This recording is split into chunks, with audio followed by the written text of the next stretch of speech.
Get comfortable. Turn the lights down low. You don't need to follow every word tonight, just let it wash over you. Because for the next few hours, we are going to Springfield.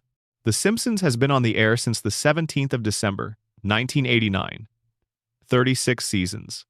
Nearly 800 episodes. The longest-running American animated series in history. The longest-running scripted primetime show. The longest-running sitcom. All of those records belong to one yellow family, living in one impossible town, on one impossible street, in a place that appears on no map and answers to no fixed location. And that town has secrets. Tonight we are going to go through them slowly, carefully, one at a time. The theories, the mysteries, the buried storylines, and the canonical evidence that makes this show far stranger and far darker than anyone ever really acknowledged out loud. The kind of content that is best experienced somewhere soft and warm, with the volume turned low and nowhere you need to be in the morning. So settle in, close your eyes if you want, and let us start pulling at the threads of Springfield. Section 1. The nuclear power plant is poisoning everyone. Let us start with the theory that explains everything. Not one thing, not several things. Everything: the yellow skin, the 4 fingers, the impossible recoveries from injuries that should be fatal, the town's collective amnesia, the fact that nothing ever seems to change or age or grow, all of it. Every strange and impossible thing about Springfield can be traced back to one single location, visible on the horizon from almost anywhere in town. The Springfield nuclear power plant. Now, before you settle into that familiar voice in your head that says it is just a cartoon and it does not need to make sense, stay with this for a little while longer. Because the show itself has been building this case for 3.5 decades. The evidence is not something fans invented by stretching connections that were not there. It is sitting right on the surface of the show, stated plainly, depicted visually, confirmed by the show's own internal logic across hundreds of episodes spread over more than 30 years. The only reason most viewers have not connected it is that the show presents each piece in isolation, separated by seasons and hundreds of unrelated jokes and the comfortable distance of time, so the accumulation never registers as the pattern that it is. But tonight, we are going to put the pieces together. And once you see the complete picture, it becomes very difficult to unsee. The Springfield nuclear power plant is a 2-unit pressurized water reactor facility. It is owned and operated by Charles Montgomery Burns, the wealthiest and by all accounts the oldest man in Springfield. It is the primary source of electrical power for the entire town, which creates an economic dependency so total that the plant is not merely a business operating in the community. It is the economic foundation on which the community exists. Every light in every home in Springfield is powered by this facility. Every refrigerator, every television, every heating system, every business operation that requires electricity is drawing from the same source. The town cannot function without the plant. The plant belongs to Burns. Therefore, at the most fundamental level, the town belongs to Burns. And the plant is extraordinarily dangerous. The show establishes this early and establishes it clearly. A surprise safety inspection found 342 violations, not a few technical infractions, not minor procedural oversights that a competent facility might accumulate through normal operations. 342 separate ways in which this facility was failing to meet the minimum standards required to operate a nuclear reactor without posing a catastrophic risk to the surrounding community. The estimated cost to bring the plant up to code was $56 million. Burns, a man whose personal wealth runs into the billions, refused to spend it. He did not dispute the violations. He did not argue that the inspectors were mistaken. He simply calculated that fixing the problems was not worth the expense. Or, more precisely, and this is the part that matters, he calculated that fixing the problems would require officially acknowledging that they existed. And officially acknowledging that they existed would open the door to questions about what those violations had already done to the people living near a nuclear facility that had been operating with 342 known safety failures for an undetermined period of time. So he left them unfixed. The violations are not vague. The show does not gesture at danger in the abstract. It shows you specific things. Radioactive waste dumped directly into rivers and natural bodies of water. Radioactive waste deposited in areas accessible to children. Plutonium used as a paperweight inside the facility. Sitting on a desk in open air, handled casually by whoever walked through. cooling towers with structural cracks that were patched not through any engineering solution but with chewing gum. Actual chewing gum pressed into the structural failures of a nuclear cooling system by someone who apparently decided this was sufficient. There are rats living in the facility. Luminescent rats. Their bodies have absorbed enough radioactive material that they produce visible light, glowing as they move through the maintenance corridors and ventilation systems of an active nuclear plant. These animals are not being removed. They are not being treated as the contamination indicators they clearly represent. They are simply part of the facility's ecosystem. And this is the detail the show introduces almost as background noise and never returns to, there are human skeletons in the basement. Actual human remains, found during what appears to be a routine walkthrough of the lower levels. The show gives you the image briefly and moves on. No investigation, no attempt to identify the remains. No character stops to ask who those people were or how they came to be dead inside an operational nuclear power facility. The bones are simply there, noted in passing, as though finding human remains in the basement of a nuclear reactor is an unremarkable detail not worth pursuing. That is the facility. That is where Homer Simpson works. Homer Simpson is the safety inspector at the Springfield nuclear power plant. His professional responsibility, the thing he is being paid to do, the reason he is present at the facility every working day, is to identify safety failures and prevent them from becoming catastrophic. He is the designated human being standing between the residents of Springfield and a nuclear incident. The show's creator has stated that Homer has an IQ of 55. An IQ of 55 falls in the range classified as a moderate intellectual disability. This is not a character who is a little scattered or easily distracted. This is a man with documented, severe cognitive limitations occupying the role of safety inspector at a nuclear facility. He sleeps at his workstation with enough regularity that there is a permanent indent of his face pressed into the control console. He eats donuts during meltdown warnings. He once threw a donut into the reactor core to see what would happen to it. He has caused incidents by falling asleep, by pressing wrong buttons, by not pressing the right buttons at the right time. And yet he remains. Episode after episode, season after season, decade after decade. Homer continues to be employed, to be paid, and to be absolutely no barrier to whatever the plant decides to do. Now we need to talk about the crayon. Season 12 reveals something that reframes a significant portion of Homer's characterization. A crayon has been lodged in Homer's brain since childhood, physically, literally embedded in his neural tissue, pressing against the portions of his brain responsible for higher-order processing. The crayon has been there for decades through his childhood, his adolescence, his entire adult life. Through regular medical checkups and multiple hospitalizations, not a single medical professional in Springfield found or removed a foreign object physically embedded in their patient's skull. When the crayon is surgically removed, Homer's intelligence increases dramatically. He becomes articulate. He makes connections he previously could not. He understands the world with a clarity he has never experienced. The surgery worked. The cognitive limitation was, at least in significant part, mechanical. Homer then asks the doctor to put the crayon back. Not because the surgery failed, because being intelligent in Springfield was emotionally unbearable. With the crayon out, Homer could see his life clearly, see the gap between what his life was and what it might have been, and that perception was more painful than the fog. He chose the fog, but here's the question the episode introduces and then quietly sets aside. How did a crayon get lodged in a child's brain and stay there undetected through decades of medical contact? Either every doctor in Springfield is catastrophically incompetent, which the show gives us reason to consider, or someone knew the crayon was there and chose not to remove it. Someone who had influence over Springfield's medical infrastructure. Someone who benefited from Homer being cognitively limited. Burns benefits from a safety inspector who cannot perceive, analyze, or communicate the safety failures he is supposed to identify. Burns benefits from a workforce operating below full cognitive capacity because such a workforce is a compliant workforce. One that does not organize, does not contact regulatory bodies, does not cause the kinds of problems that an aware, functional workforce might cause. If the medical establishment in Springfield is compromised in any way, if doctors are looking the other way in whatever form that takes, then the crayon is not just a quirky origin story. It is a mechanism of control. A way of keeping the man in the critical position exactly as incapacitated as the position requires.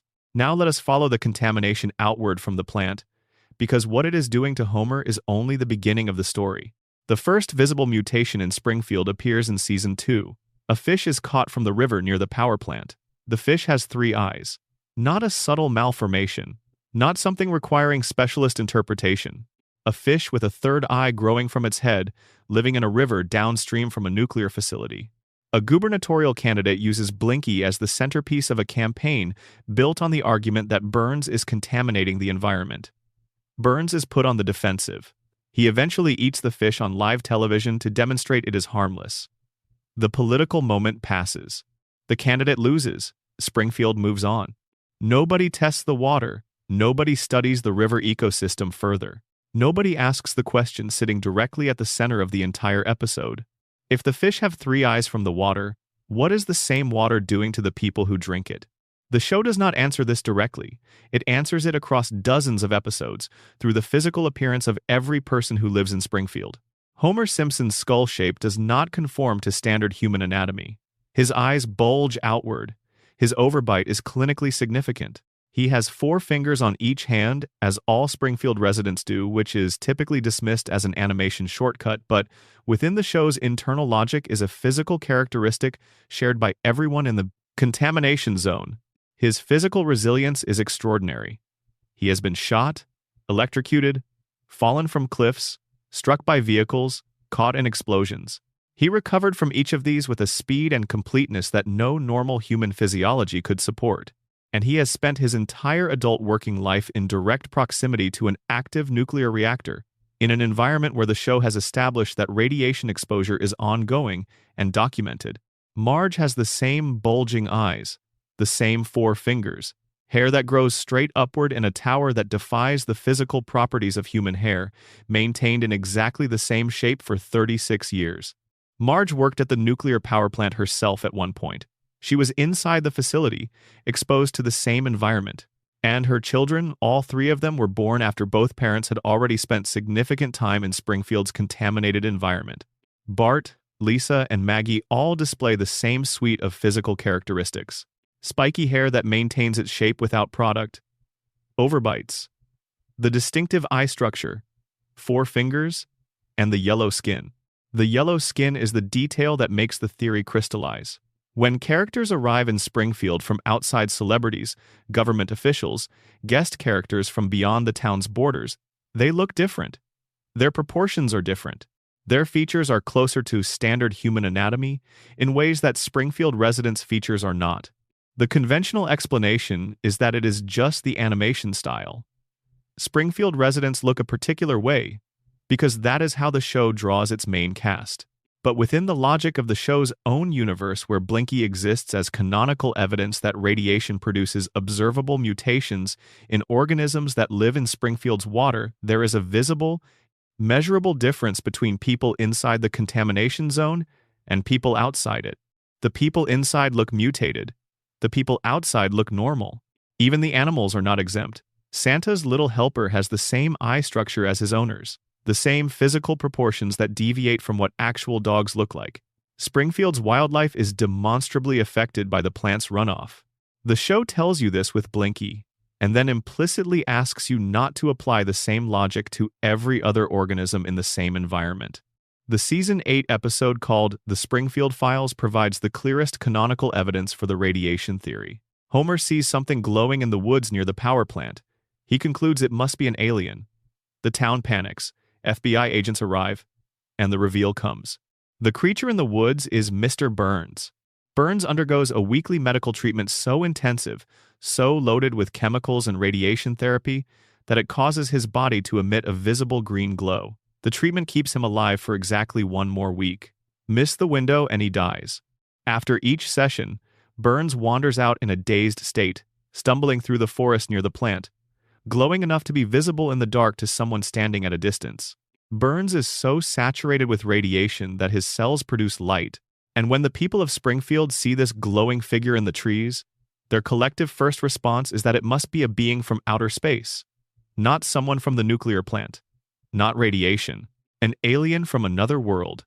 That is the depth of the denial. That is how thoroughly the contamination, including whatever neurological effects it has had on the town's capacity for reasoning, has shaped Springfield's ability to think about its own situation. The most implausible explanation arrives before the obvious one. The Simpsons movie removes any remaining ambiguity about the scale of what has happened. Springfield's environmental contamination reaches a level so severe that the Environmental Protection Agency determines that the only viable response is physical containment. They encase the town under a glass dome to prevent the contamination from spreading to the surrounding region. The United States government looks at Springfield and concludes that the town is so thoroughly contaminated, so dangerous to the health of the broader region, that the only solution is to seal it off. Not cleanup, containment. The kind of response you apply to a situation that has moved beyond the point of meaningful recovery. Springfield is classified by the federal government as an environmental containment zone, and every resident who has been living there drinking the water, breathing the air, sending their children to the school downwind of cracked cooling towers is inside the dome when it goes up. They are part of the contaminated ecosystem. Their bodies carry whatever the plant has been releasing. The radiation theory does not require you to accept any single dramatic claim. It asks you to take the show's own evidence seriously and follow it to its logical conclusion. 342 safety violations. A three-eyed fish in the river. The richest man in town undergoing weekly radiation treatments, and glowing in the dark. The town's safety inspector with an IQ of 55 and a crayon in his brain undetected for decades. The federal government sealing the town in a dome due to environmental contamination. Residents with physical characteristics that differ systematically from outside visitors. Each piece can be explained away individually. Together, they point in a single direction, and the direction is toward the plant. Always toward the plant. The same plant that employs half the town, powers everyone else's electricity, and sits on the edge of the community, maintaining the status quo. Burns did not just build a power plant, he built a system, an interlocking set of dependencies that ensures the plant keeps operating, the contamination continues, and the population affected by it never develops the capacity to address the source. Springfield is not a quirky animated town. Under this reading, Springfield is a contamination zone populated by people who are too neurologically compromised to recognize that they are compromised. The plant is not just part of the show. The plant is the show. Every yellow face and bulging eye and impossible recovery and forgotten catastrophe, it all traces back to the same cracked cooling tower, leaking the same invisible material into the same water supply. The system will keep running. Homer will keep sleeping at his workstation. The violations will stay at 342, and Burns will keep the lights on. Because in Springfield, that is what passes for normal, and the plant made sure of it. Comment your location and the time you are watching from tonight. It genuinely means everything to see where people are tuned in from. And if you want more of these long, slow, deep dives, the subscribe button is right there. Now let us keep going. Number Section 2. Homer's coma, he never woke up. Here is where everything you just heard about Springfield gets reframed in a single sentence. What if the radiation theory is correct? What if everything about the mutations and the contamination and the neurological damage and Burns is true? But what if all of it is only true inside the mind of a man who has been unconscious since April of 1993? What if Springfield is a dream? This is the Homer coma theory. It is the most popular, the most debated, and the most internally consistent fan theory in the history of this show. It has been discussed in academic papers about narrative theory, referenced in interviews with the show's creators, and engaged with directly by the production team in a way no other fan theory has been. It sits at the edge of the show's own universe, acknowledged without being confirmed, dismissed without being disproven. And once you follow the evidence through, it changes the way you watch every episode that came after Season 4. Let us go back to the episode where it begins. The 1st of April, 1993. Season 4, Episode 18. The episode is called So It's Come to This, a Simpsons clip show. Even the title carries the quality of something concluding the resigned tone of a sentence that knows it is almost done. It is April Fool's Day, and Bart has been escalating a series of pranks on Homer throughout the episode. The pranks are played for laughs in the usual way, until Bart crosses a line that the show treats differently. He takes one of Homer's beer cans to an auto body shop and places it inside an industrial paint shaker, a machine designed to aggressively mix paint by vibrating a sealed container at extremely high frequency. He shakes the can thoroughly. He puts it back with Homer's other beers, indistinguishable from the rest. Homer reaches into the refrigerator. He picks up the shaken can. He opens it. The explosion sends Homer to the hospital. He ends up in a hospital bed, recovering from the blast trauma. While he is lying there, he spots a vending machine across the room. He wants a candy bar. He gets up to retrieve one. The machine tips over and crushes him. Homer flatlines. He enters a genuine, clinically described coma. Not a cutaway gag. Not a dream sequence that resolves in 30 seconds. A real medical event that the episode takes seriously. His family gathers at his bedside. Bart, overwhelmed by guilt, confesses tearfully that the whole thing began with his prank. Homer, in the show's telling, springs awake at this exact moment and immediately begins strangling his son. The family laughs. Life returns to normal. But in the final moments of that episode, a specific piece of information is delivered and then almost immediately set aside. Homer lost 5% of his brain function during the coma. 5% gone, permanently. Homer learns this and laughs, telling the family he does not understand why he is laughing. He has just been informed he has sustained permanent neurological damage, and his response is unexplained laughter. The family finds it charming. The credits roll. The Simpsons continues for 32 more years as though nothing happened. Except, what if nothing did? What if the waking up was not real? What if the family reunion at the bedside and the strangling and the laughter were the first moments of the dream? The Homer coma theory proposes exactly this. Homer did not wake up from his coma in April 1993. The apparent awakening is the beginning of the simulation.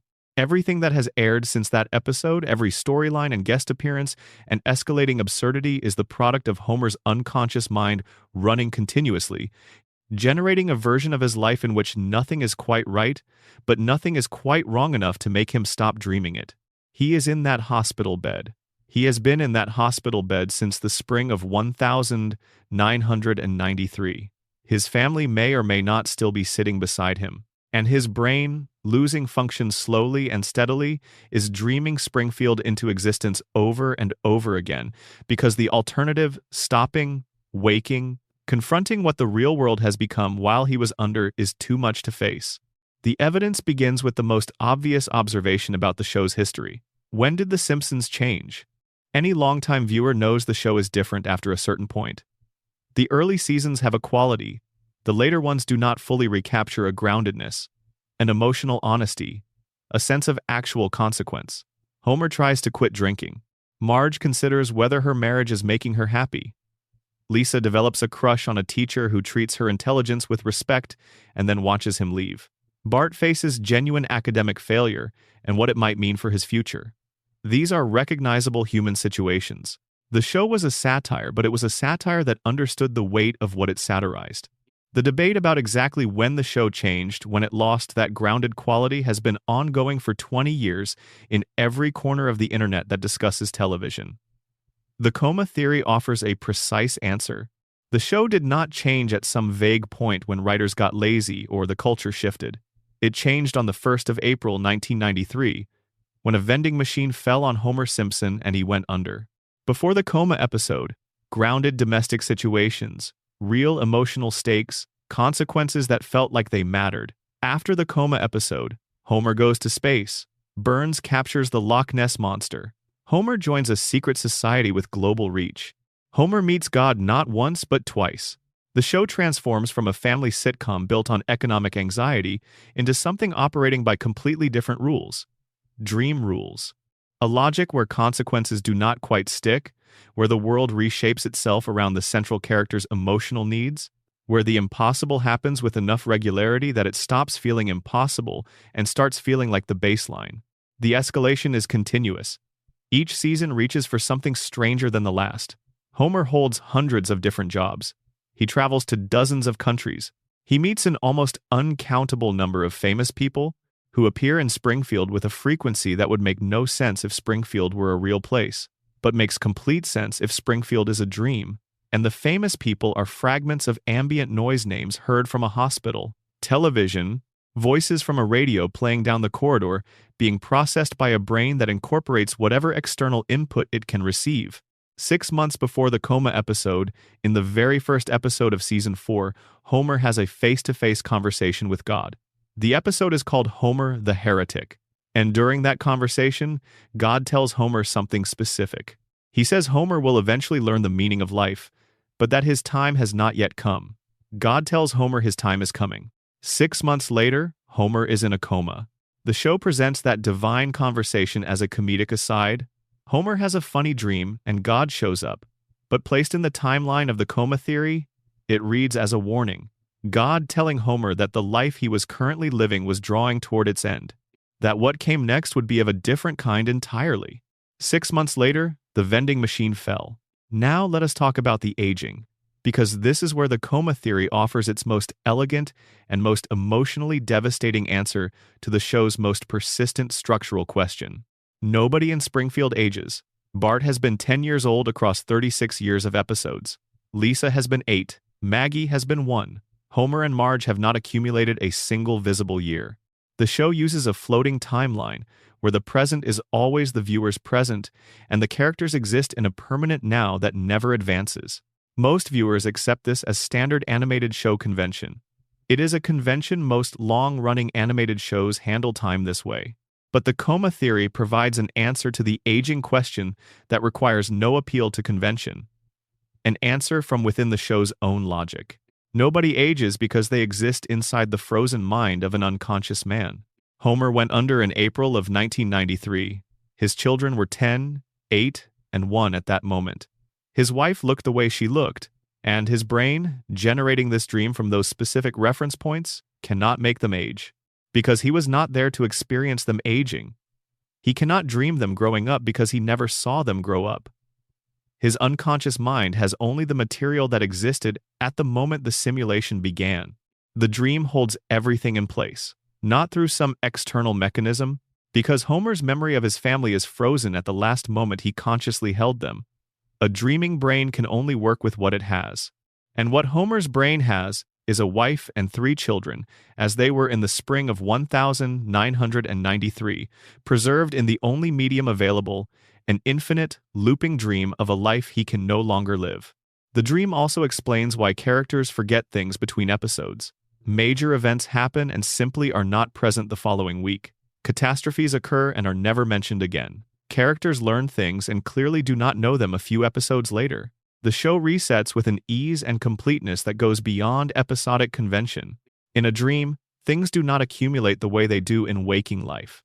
You do not wake from Tuesday's dream carrying Tuesday's events into Wednesday's dream. Each dream is its own world.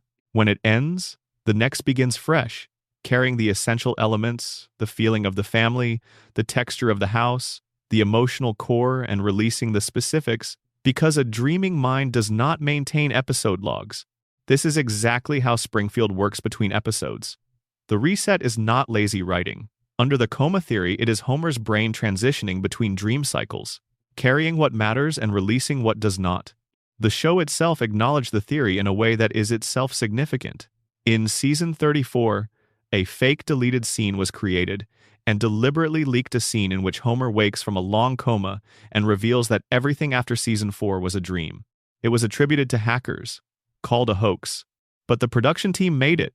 They wrote it, animated it, voiced it. They created a scene in which the coma theory is confirmed and then told the audience the confirmation was fake. They showed you the truth wrapped in a denial. Al Jean, the executive producer, said directly in 2015 that the coma theory is not true. And he is probably accurate about the writer's intentions. The theory was almost certainly not the show's conscious premise. But what Al Jean did not address is the pattern. He did not explain the aging freeze. He did not explain the tonal shift. He did not explain why God told Homer his time was coming 6 months before the coma. He did not explain why the show becomes progressively more surreal with each passing season, in exactly the pattern you would expect from a dream being generated by a brain in progressive decline. He said it is not true. The interviewer moved on. The fans did not, because the theory does something no official explanation has managed.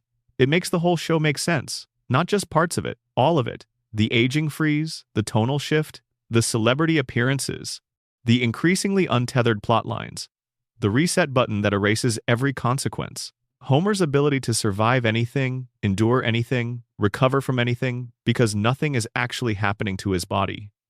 His body is in a hospital bed. Only his mind is in Springfield. And his mind cannot kill him because his mind is the one telling the story. The emotional truth of the theory is the part that stays with you long after the mechanics have been laid out. Homer's deepest wish, the wish his unconscious mind has been expressing across decades of dreaming, is so straightforward that it almost sounds too simple. He wants his family. He wants Marge to still love him. He wants Bart to still be his mischievous, exhausting, funny 10-year-old boy. He wants Lisa to still be playing her saxophone. He wants Maggie to still be small enough to hold. He wants the house on Evergreen Terrace to be full and warm and alive. And in the dream it is. The dream gives him exactly what he wants. The family preserved exactly as they were. The children who never grow up and leave. The wife who never stops loving him. The house that is always there to return to. Homer's coma is not a punishment. Under this reading, it is the closest thing to paradise that a man like Homer Simpson would think to ask for. A permanent Friday night on Evergreen Terrace. The beer cold, the television on, the family intact, the story never ending. Because ending means waking up. And waking up means confronting how much time has passed in the real world. How old his children have become without him. Whether Marge is still sitting by the hospital bed, still waiting after all these years. Or it means not waking up at all. The monitors flatlining, the dream dissolving. His brain will not permit that conclusion. So it keeps Bart at 10 and Lisa at 8 and Marge patient and loving and the house exactly as it was. And every episode ends with everything going back to normal, and every new episode begins fresh, and Homer finds his way home by the end of each one. Because in the dream, he never left. Number. Section 3. Who really shot Mr. Burns? Before we go any further, let us acknowledge the official answer. The show gave it to us. Season 7, Episode 1. Who Shot Mr. Burns? Part 2. Baby Maggie Simpson did it. She found Burns's gun. There was a struggle over a lollipop. The gun went off. Burns was shot. Case closed. Except the case was never really closed, because the evidence does not add up the way the show's resolution suggests it should.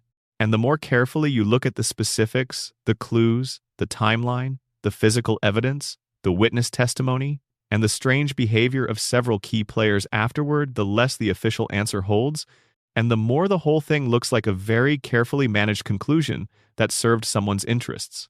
Let us go back to the summer of 1995. The Simpsons pulled off something no animated series had attempted before: a genuine, sustained, national whodunit cliffhanger. A mystery designed with enough deliberate care that the show's creators invited viewers to participate in a contest to identify the shooter. The winner would be animated into a future episode. Fox promoted the event like a cultural happening. America's Most Wanted produced a tie-in special called Springfield's Most Wanted, treating the fictional crime as a real unsolved case that needed the public's help. Newspaper columns were written. Conversations happened at dinner tables and offices and school lunches. For the summer of 1995, the question of who shot Mr. Burns was something America was genuinely, collectively thinking about. The show earned that attention because Part 1 is built with genuine craft. By the end of the episode, Burns has antagonized every significant character in Springfield in ways that feel personal and specific. He drills beneath Springfield Elementary and steals an oil well the school had discovered, eliminating the funding that was going to transform educational programs. He forces Moe's Tavern into bankruptcy. He creates a sinkhole that destroys the Springfield retirement castle. He injures Santa's little helper. And for his grand finale, he builds a mechanical disc and uses it to block the sunlight over the entire town. Completely. Not a partial eclipse, but a permanent shadow, so that every Springfield resident is forced to rely on artificial lighting drawn from his power plant. He stole the sun from an entire town because he wanted more money and more control. When Smithers, Burns' devoted assistant, objects and tells Burns this has gone too far, Burns fires him on the spot. The man who has served Burns completely, who has managed every aspect of his life and medical care, fired for expressing moral objection at an inconvenient moment. By the end of Part 1, every major character has a specific, personal reason to want Burns gone. The episode established this carefully and deliberately. Then Burns is shot. He staggers to the town sundial and collapses with his hands falling onto two letters, W and S, or From Burns's perspective, looking upward, M and S. America is left to think about that for the summer. When Part 2 arrives, the investigation proceeds with the comedic incompetence that defines Springfield's police department.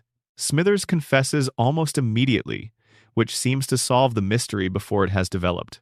But his confession falls apart. He was in a blackout drunk state that night, has no actual memory of the events, and physical evidence confirms he discharged a weapon that night, but at a completely different target. Old Jasper in his wooden leg. Smithers did not shoot Burns. Suspects are cleared. Alibis are established. The investigation stalls until DNA evidence from an eyelash on Burns's suit points to a Simpson. Homer's fingerprints are on the gun. Homer had the most visible and documented motive of anyone in Springfield. Burns's inability to remember his name, despite years of employment, had driven Homer to a breaking point shown clearly in Part 1. Homer is arrested. He appears to be headed for conviction. Then Burns wakes from his coma. He identifies Maggie. He describes an encounter in the parking lot. A struggle over a lollipop, his gun falling from its holster, Maggie picking it up, the gun going off. Case closed. Homer is released. Maggie is not charged because, as Chief Wiggum explains, no jury would convict an infant. And the mystery, officially, is solved. Except the contest. Fox invited viewers across America to submit their guesses. Thousands of entries came in. According to the DVD commentary, not a single entry from the randomly selected sample group guessed the correct answer. Nobody in that sample won. The prize went to someone chosen at random, who also did not have the right answer, and received a cash payment instead of being animated. There is one person who apparently posted the correct answer online on the night the episode first aired, someone using a college internet account. By the time the contest ended, the account was gone. They could not be found. The show's DVD release includes an open invitation for that person to come forward. As far as anyone publicly knows, they never did. Think about what that means. The mystery was promoted as solvable from the clues in Part 1. The viewers tried. Essentially, nobody succeeded. Either the clues were genuinely insufficient, the answer was not fixed when Part 1 aired, or the mystery was reverse-engineered. The clues adjusted to support whatever answer the writers eventually chose, rather than flowing organically from evidence embedded in advance. The DVD commentary supports this third possibility. The writers confirmed the answer was not set in stone when Part 1 aired. Barney Gumble was seriously considered as the shooter. An alternate ending was fully animated in which Smithers is the shooter fully voiced, every scene complete. That ending was later shown in a clip show and dismissed with a reference to ignoring DNA evidence that the show explicitly connects to the O.J. Simpson trial, where a jury in fact did ignore DNA evidence to reach an acquittal. The show is telling you, in the text, that official answers and correct answers are not always the same thing. Now look at the physical evidence more carefully. Burns's holster was empty before the shooting. This is shown clearly. The gun was already missing from Burns before he was shot. Whoever shot Burns used Burns's own weapon. They did not bring a gun. They encountered Burns in a specific situation, found the gun available, and acted in the moment. The shooting was not premeditated. It required the specific circumstance of the gun being accessible. Most suspects at the meeting had brought their own weapons. The person who shot Burns was someone who was not armed beforehand, who did not go to that meeting intending to commit violence, who encountered the situation and responded to it impulsively. A baby finding a gun on the ground fits this profile. So does nearly any other character who was present without their own weapon. Burns's reported last words before being shot were, "Oh, it's you." Not surprise. Not fear. Calm. Weighted recognition. The greeting you extend to someone whose presence in that moment makes a kind of sense to you, someone with whom you have actual history. Does Burns have that kind of recognition-laden history with Maggie? Burns barely remembers Homer, who works directly for him. The idea that Burns would look at a baby in a parking lot and respond with the specific, knowing weight of, "Oh, it's you," as though her appearance was something he had anticipated, on some level does not align with what the show has established about their relationship. "Oh, it's you" is what you say to someone you have been thinking about. Someone whose confrontation with you was, at some level, already expected. The Marge theory, developed in fan communities drawing on the show's own canon, is worth sitting with. Burns, in a previous episode, developed genuine feelings for Marge. an infatuation treated with more seriousness than the show usually gives Burns's passing obsessions. Marge had watched Burns systematically destroy her family's community, harm her children's school, steal the sun. If Burns encountered Marge in that parking lot and looked up and said, "Oh, it's you," with the complicated recognition of someone who has complicated feelings for this person, then his decision afterward, waking in the hospital and being asked who shot him, makes a kind of sense. He chose not to name her. He pointed at the baby who cannot be prosecuted. Chief Wiggum says it himself, no jury in the world would convict an infant. Maggie was the perfect redirect. An infant too young to deny the accusation, too young to understand what she was being accused of, too young to ever face consequences. Then there is Homer's confession in season 18. He says, on camera, that he was the one who shot Mr. Burns. He says it casually. Nobody reacts. Nobody reopens the investigation. The richest man in Springfield was shot, and the man who works for him confesses to it in passing, and the show treats it as a throwaway. Either Homer is fabricating for attention entirely consistent with his character, or he is telling the truth. And the show has chosen to present that truth as a throwaway rather than a revelation. The final shot of the episode. Everyone has left the hospital room. Maggie is alone. She looks around deliberately, confirming nobody is watching. Then she moves her pacifier in a motion that mimics firing a gun. The show presents this as confirmation. Maggie remembers what she did. Watch it without that assumption. Watch it as a baby who witnessed an adult fire a gun, and who is now imitating what she observed the way babies do, processing experience through physical repetition without context or understanding. The difference between those two readings is everything. The show gives you no certain way to distinguish between them. The case was closed. In Springfield, closed and solved are two very different things. The town knows how to close things. The record on actually solving them is considerably less clear. Number. Section 4. How Mr. Burns has stayed alive for over a century. This should have a simple answer. He is a cartoon character. Cartoon characters do not age. But that answer does not satisfy within the show's own internal logic, because The Simpsons has spent 36 years building around Burns's age in ways that cannot be dismissed as convention. The show has gone out of its way to establish not just that Burns is very old, but that his continued existence is medically extraordinary, actively managed, and dependent on specific resources nobody else in Springfield has access to. His longevity is a mystery the show builds and then declines to fully resolve. Let us establish the baseline. Burns's age is stated, implied, and contradicted across dozens of episodes, but every version of the timeline places his birth somewhere in the late 1800s. He has personal memories from before the turn of the 20th century. He has described the texture of daily life during the Gilded Age as first-hand experience, not historical knowledge. He has referenced personal relationships with figures who died before most of the show's audience was born. He attended Yale. He served in World War II in a capacity the show describes as ethically compromised. He stole a $1 trillion bill from the United States government during the war and kept it hidden for decades. By the most conservative reading, Burns is comfortably over 100 years old. By the most expansive reading, he may be approaching 140 or beyond. The show gestures toward these figures without committing to an exact number, which allows the mystery to remain open while communicating the essential fact. This man has been alive for an extraordinarily long time. And he does not merely exist. He functions at a level that most people in their prime would struggle to match. He runs a multi-billion-dollar corporation with genuine strategic sophistication.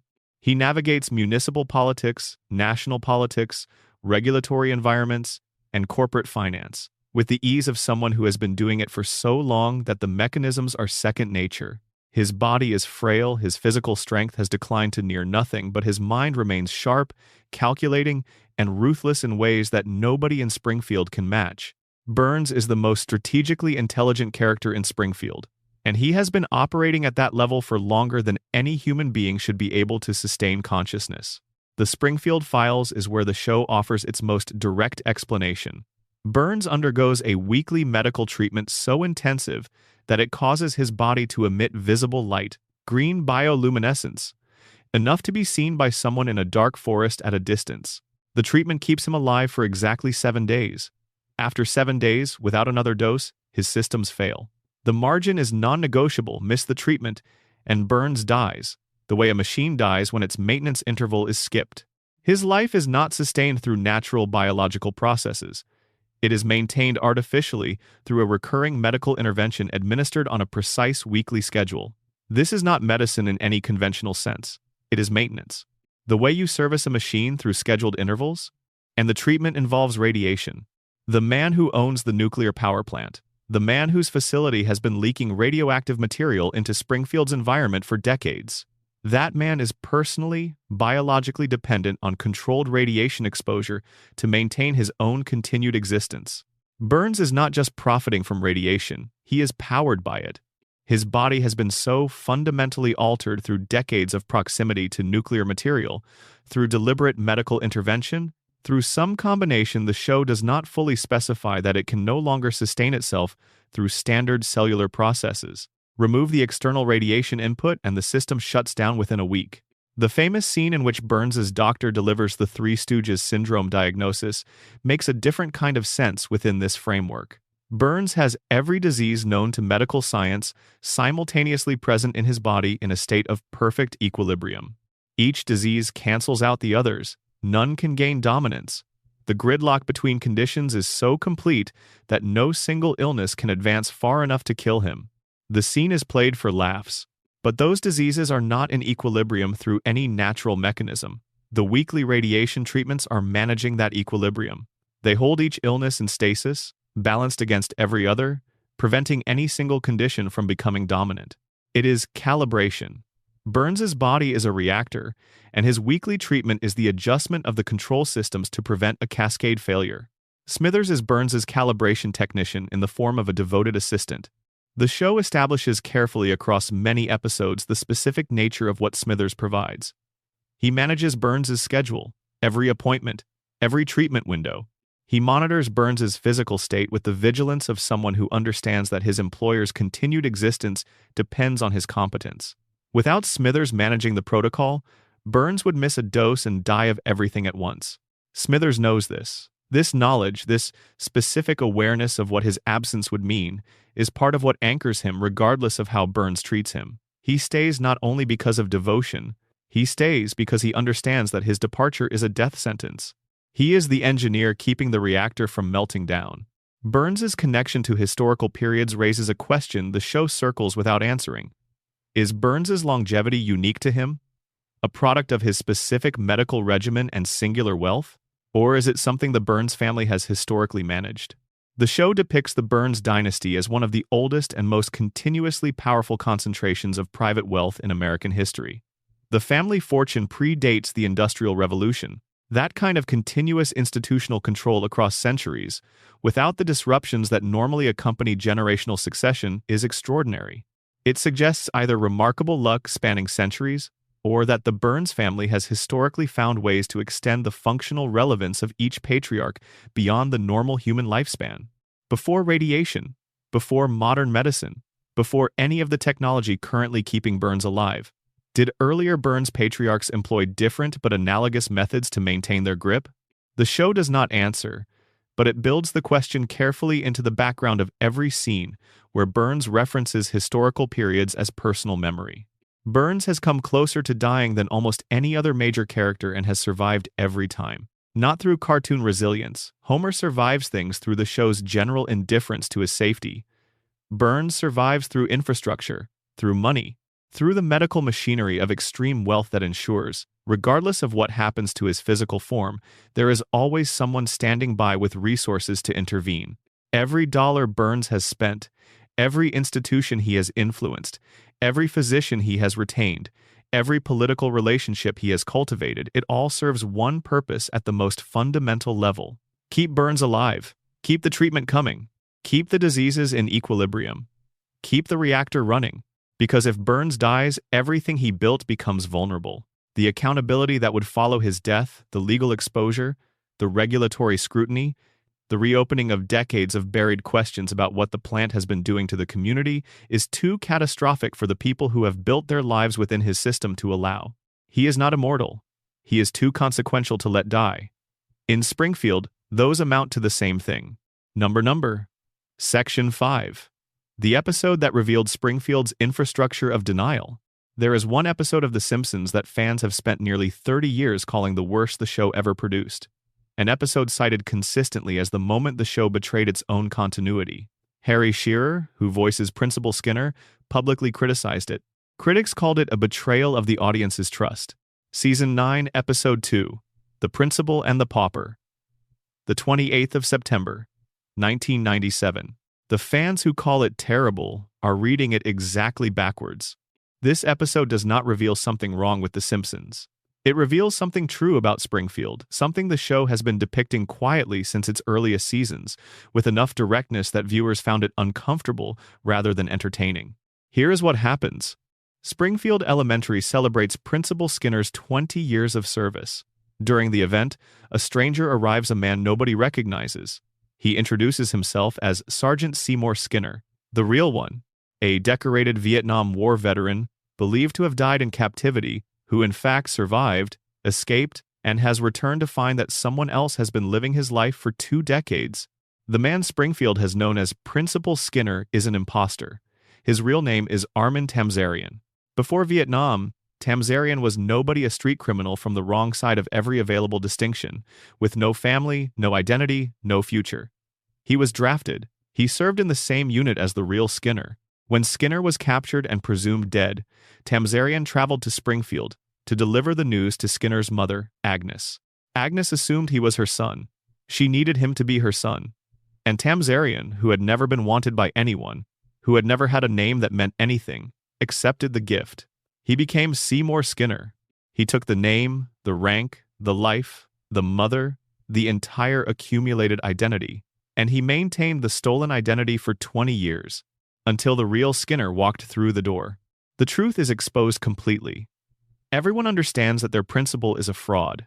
The actual Seymour Skinner is standing in front of them, alive, real, the man whose life was taken. And then Springfield does something extraordinary. The town holds a vote. They vote on whether to acknowledge the truth. The vote is unanimous. They choose the lie. Judge Snyder issues a legal decree. The imposter is, officially and legally, the real Skinner. The actual Seymour Skinner, the war hero, the man who survived captivity and came home to find his identity occupied, is tied to a railroad car and physically removed from Springfield. And the judge makes it explicitly illegal to ever mention the truth again, under penalty of torture. Fans said this destroyed Skinner as a character. They said it was the show abandoning its own continuity. But the episode is completely honest about what it is depicting. Springfield has always operated this way. The comfortable lie has always been preferred over the inconvenient truth. The official narrative has always been maintained over the accurate one. The difference between this episode and every other is that this one shows you the mechanism. It shows you the vote. It shows you the legal decree. It shows you the physical expulsion of the truth carrier from the community. Every other time Springfield forgets something. Every other episode where a major event simply is not present the following week, the forgetting happens off-screen. You do not see the vote. You do not see the moment of collective decision. The amnesia just appears, effortlessly, as though the previous episode had not existed. The Principal and the Pauper is the only episode that puts that process on screen and makes it visible. And the visibility was what disturbed people, because the process is disturbing when you can actually see it happen. Consider what Springfield has survived without those events permanently altering anything. The town has been destroyed and rebuilt. It has been sealed under a federal dome. It has experienced the literal theft of its sunlight and multiple nuclear near misses. And every time, by the following week, everything is back to normal. The standard explanation is episodic storytelling. But the coma theory has a different explanation. And the radiation theory has a different one. And this episode offers a fourth. Springfield resets because the town chooses to reset. Collectively, deliberately, through an unspoken social contract that says, we will not acknowledge what happened. We will maintain the agreed-upon version of reality. Anyone who insists on a different version will be removed. Because confronting the truth would require confronting things that cannot be confronted without threatening the foundations of daily life. If they acknowledge the dome, they must acknowledge the contamination. If they acknowledge the contamination, they must challenge the plant. If they challenge the plant, the economy is at risk. If the economy collapses, the community ceases to function. So they vote to forget. They make forgetting the law. And anyone who carries the truth, anyone who shows up with evidence that the official version is fiction, gets tied to a train. Under the coma theory, this episode takes on an additional dimension. If everything since season 4 is Homer's dream, then the story of an entire town voting to sustain a false identity is something Homer's unconscious mind constructed because he needs to believe it. He needs to believe that stolen lives can become real through collective agreement. That if everyone agrees to treat the fake version as true, it becomes true and stays true. Because Homer's coma is itself a stolen life, a dream taking the place of reality. And if Springfield can vote to make Tamzarian into Skinner permanently and legally, then maybe Homer's dream can do the same. Maybe if he dreams it consistently enough, the dream becomes the real life, and the hospital bed becomes the fiction. The Principal and the Pauper is not the worst Simpsons episode, it is the most important one, because it is the only episode that takes the invisible infrastructure of Springfield's denial and places it on screen where you can examine it directly. Springfield forgets not because it is stupid, it forgets because it decided, long ago, that remembering is too expensive. And anyone who tries to make them pay that cost gets tied to a train and removed from the community that built its reality around the comfortable lie. The last honest man in Springfield is out there somewhere, exiled by legal decree, and Springfield went right back to normal. Because that is what Springfield does. Number. Section 6. Maggie Simpson is the most dangerous person in Springfield. Maggie Simpson does not talk. She does not walk reliably. She has been 1 year old for 36 consecutive years. She communicates through pacifier sounds and the occasional expression that is doing significantly more work than anyone around her ever notices. In that time, without saying a meaningful word, she has accomplished more than every other member of her family combined. She shot the richest man in Springfield. She organized a successful rebellion in her daycare against an authoritarian caretaker who was vastly more powerful than her. She has saved her family from multiple life-threatening situations through interventions requiring planning, timing, and execution. She has demonstrated problem-solving ability that exceeds most adults in Springfield. She has been tested and found to possess intelligence that the show's various authority figures struggle to categorize. And through all of it, she says nothing. She gives nothing away. She maintains the appearance of a helpless, pre-verbal infant with a consistency and discipline that would be extraordinary in an adult. This is not a developmental delay. This is a strategy. Let us establish the evidence. The shooting first, even though it is the least interesting thing about her, because it tells us something crucial about how she operates. Whether or not Maggie intentionally pulled that trigger, and we have already examined the genuine uncertainty there, what matters is the sequence immediately after the official verdict came in. The investigation concluded. Maggie was named as the shooter. The case was closed. Everyone left the hospital room. Maggie is alone. And then the sequence happens.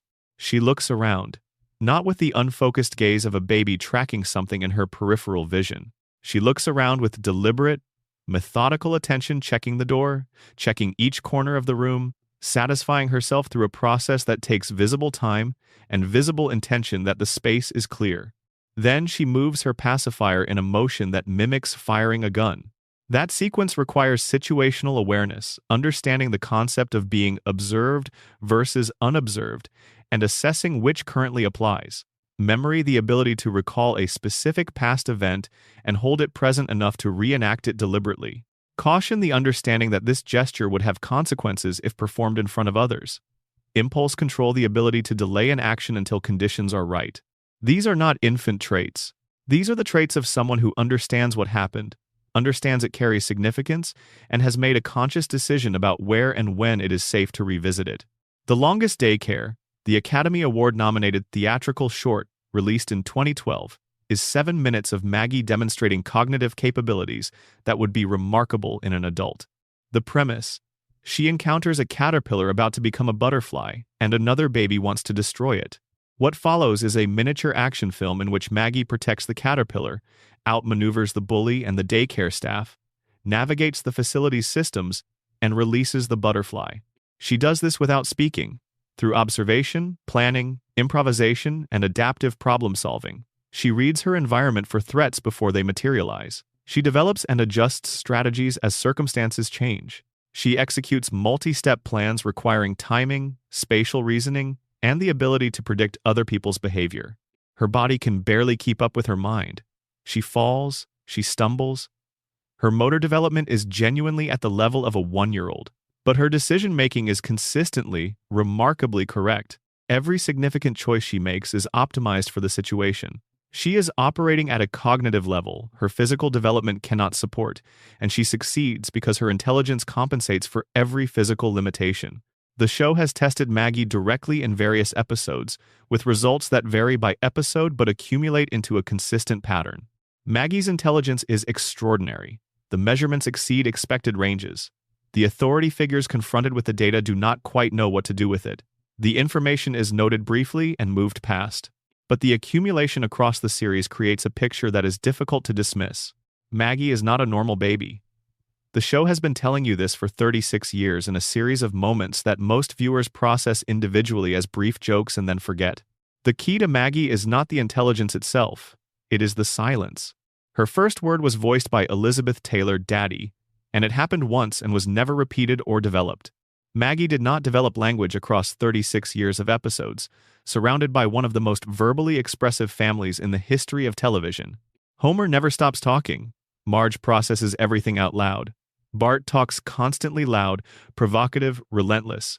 Lisa talks with the precision of someone who has decided language is her primary tool for engaging with a world she needs to change. The Simpson household is a continuous wall of noise. Silence there is not the default state. It requires active, sustained maintenance. Maggie maintains it. Effortlessly, continuously. The theory is that her silence is a strategy, a conscious, strategic decision made by a mind intelligent enough to have observed how the world responds to different kinds of behavior and to have concluded correctly, based on the available evidence, that silence is the most powerful position available to her. Look at what happens to the intelligent women in this family. Lisa Simpson is a genius. Her intelligence is the defining, unmissable fact of her existence. And it has brought her isolation, mockery, dismissal. She speaks up and gets ignored. She challenges authority and faces consequences. She tries to improve things around her and runs into a community that does not want to be improved. Lisa uses her intelligence visibly. She announces herself as the most capable person in the room. And the room responds by making sure she understands how little that matters in Springfield. Maggie has been watching this happen since she was born. She observed the pattern. She watched her sister fight every day for recognition and receive mostly resistance. She watched the smartest person in the family be consistently overlooked and undervalued by a household and community that finds visible intelligence more threatening than comforting. And she drew the opposite conclusion. If intelligence is visible, it becomes a target. If capability is announced, it becomes something to be managed or diminished. But if you appear to be exactly what everyone expects, helpless, passive, pre-verbal, then nobody is managing you. Nobody monitors you closely. Nobody anticipates what you might do because the version of you that exists in their minds does not do things. Silence is armor. Invisibility is protection. The less they notice you, the more latitude you have. Every remarkable thing Maggie has ever done has happened below the radar. The shooting happened after a town meeting, in a parking lot, when attention was elsewhere.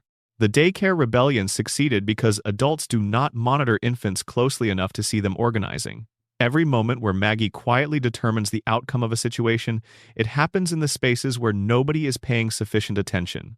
Maggie engineered those spaces. She has maintained the performance of helplessness with enough consistency across enough years that the performance has become her reputation. Nobody suspects the baby. Nobody watches the baby. Nobody anticipates what the baby might be doing in the corner, while everyone else is focused on whatever chaos is currently unfolding. Maggie sits in the corner and watches and thinks and waits. Connect this to the radiation theory. If the contamination produces different mutations in different people, altering their biology in ways that vary based on individual factors, then Maggie and Homer might represent the two extreme poles of the same spectrum. Homer's mutation diminished his intelligence to clinical disability. Maggie's amplified hers to a level existing frameworks cannot fully measure. Same environmental source, same family, same water, same air. Two wildly different outcomes. Homer is what the radiation takes away. Maggie is what the radiation, in some circumstances, gives. They are two sides of the same radioactive coin, and neither of them fully understands what they represent. Under the coma theory, Maggie's intelligence carries something specific. If Homer is dreaming, then Maggie's extraordinary capabilities are his deepest hope for his youngest child, projected into the dream because he could not bring himself to dream her as anything less. Homer cannot watch Maggie grow up. He is not there. He cannot see her develop, or hear her speak, or watch her become whoever she becomes. So, in the dream, he makes her extraordinary. He gives her a mind that transcends her age. He gives her abilities that mean she can protect herself, navigate the world, be okay even without him there. Her genius under this reading is a prayer, the specific prayer of a father who understands, at some level that runs beneath conscious thought, that he might not be there for the person who most needs him. Homer's unconscious mind gave Maggie everything he was afraid she might need that he could not provide. Back in Springfield, in whatever version of Springfield exists independent of the dream, the darker reading sits there, patient and quiet. She does not speak because speaking gets you nothing useful in this town. She does not reveal her intelligence because intelligence is punished in Springfield. She watches everything and catalogs everything and understands everything. And she waits. For what? The show has never told us. That is the last truly open mystery of the Simpson family. What is Maggie waiting for? What does she intend to do with 36 years of accumulated observation, with all the things she knows that nobody realizes she knows, with the capabilities that nobody suspects she has? We have seen glimpses, a shooting, a rebellion, a handful of quiet moments where she determines outcomes the adults around her could not resolve. We have seen the previews. We have not seen the performance. Whatever Maggie is planning, whatever she has been building toward behind the pacifier and the enormous quiet eyes and the 36 years of deliberate silence, Springfield will not see it coming. She made sure of that a long time ago. Number. Section 7. The Simpsons predictions, prophecy, coincidence, or cultural echo. Let us talk about the predictions. If you have spent any time on the internet in the last 15 years, you have encountered them. Screenshots. Side-by-side comparisons. A moment from a Simpsons episode that aired years or decades before a real-world event, placed next to a photograph or headline from the day the event actually happened. The images accumulate. The comments fill with the same questions. How did they know? Are the writers time travelers? Is there something encoded in this show? The phenomenon has made The Simpsons more famous in the 2020s, in certain corners of the internet, than it was during the years when it was genuinely regarded as the best show on television. People who have not watched a full episode in 20 years are sharing these comparisons.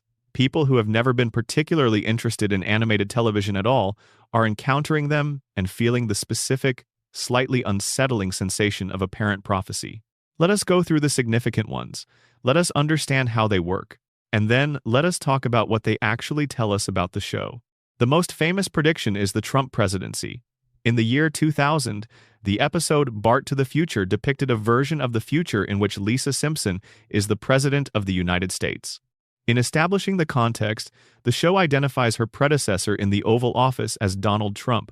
The episode aired 16 years before Trump's 2016 election victory.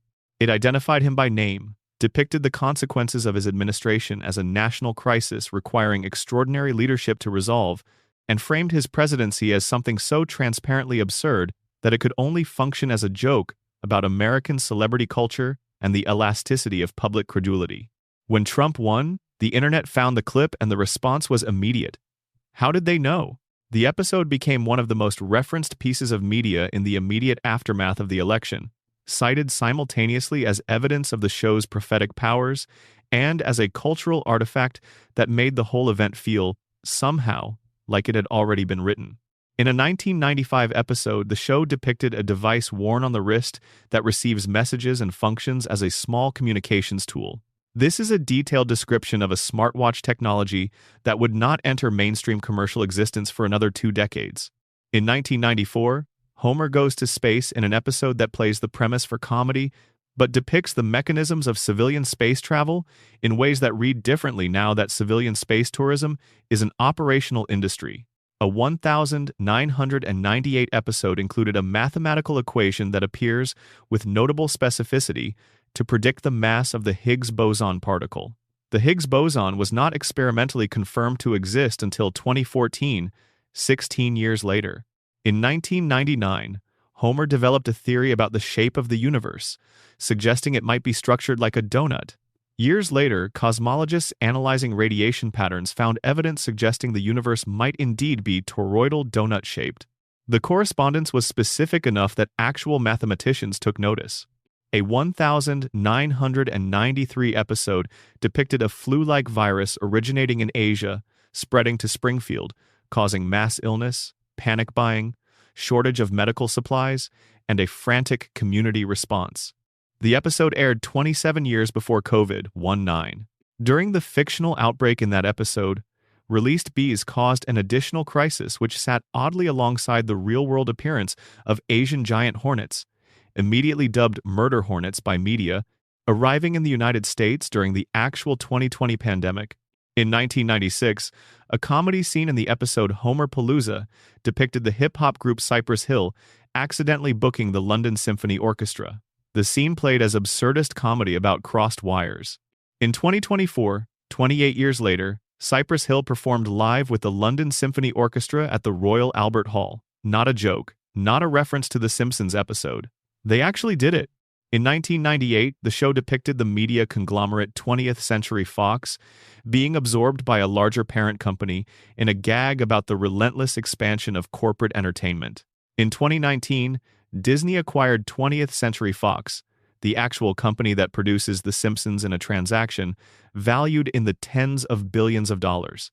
These are the headline examples. There are dozens more with varying degrees of specificity. Video calling technology, autocorrect producing unintended results, surveillance culture, and the casual relationship between technology companies and private data. The show has gestured toward all of these things years before they became part of ordinary life. And now the explanation. Al Jean, executive producer, has given the same answer consistently across multiple interviews. If you throw enough darts, you are going to hit the board sometimes. The Simpsons has produced nearly 800 episodes over 36 years. Each episode contains multiple jokes, references, satirical observations, and extrapolations about American culture. When you generate that much content across that much time, some portion of it will align with future events through statistical probability alone. Volume explains the hits. The misses are simply the episodes nobody bothers to screenshot and share. Bill Oakley, who ran the show during several of its most celebrated seasons, was more blunt about it. Most of what gets called a prediction is coincidence, because human history tends to cycle through recognizable patterns. Situations recur. Technologies follow predictable trajectories. Political movements tend toward familiar forms. The show observed these patterns and extended them, which is different from predicting them. Fact-checking organizations have examined the most famous prediction claims and found, consistently, that the specific facts tend to be softer than the viral presentation suggests. The Trump episode did not feature an escalator descent that was a specific visual detail added to the comparisons by people misremembering or editorializing. The Higgs boson equation was written by a physicist on the writing staff who was working from existing theoretical frameworks, not generating something genuinely novel. The flu epidemic episode drew on the SARS outbreak of the early 2000s rather than anticipating COVID-19. When you reduce the specific claims to what the evidence actually shows, most of them become a well-informed, highly educated writing staff observed trends that were already visible in the present and depicted plausible near-future developments. Which is what good satirists do. It is not prophecy, it is attention. The Simpsons writing staff has historically been one of the most academically credentialed in television history. Multiple writers hold degrees from Harvard, Yale, MIT, and other institutions with strong programs in mathematics, computer science, hard sciences, and political theory.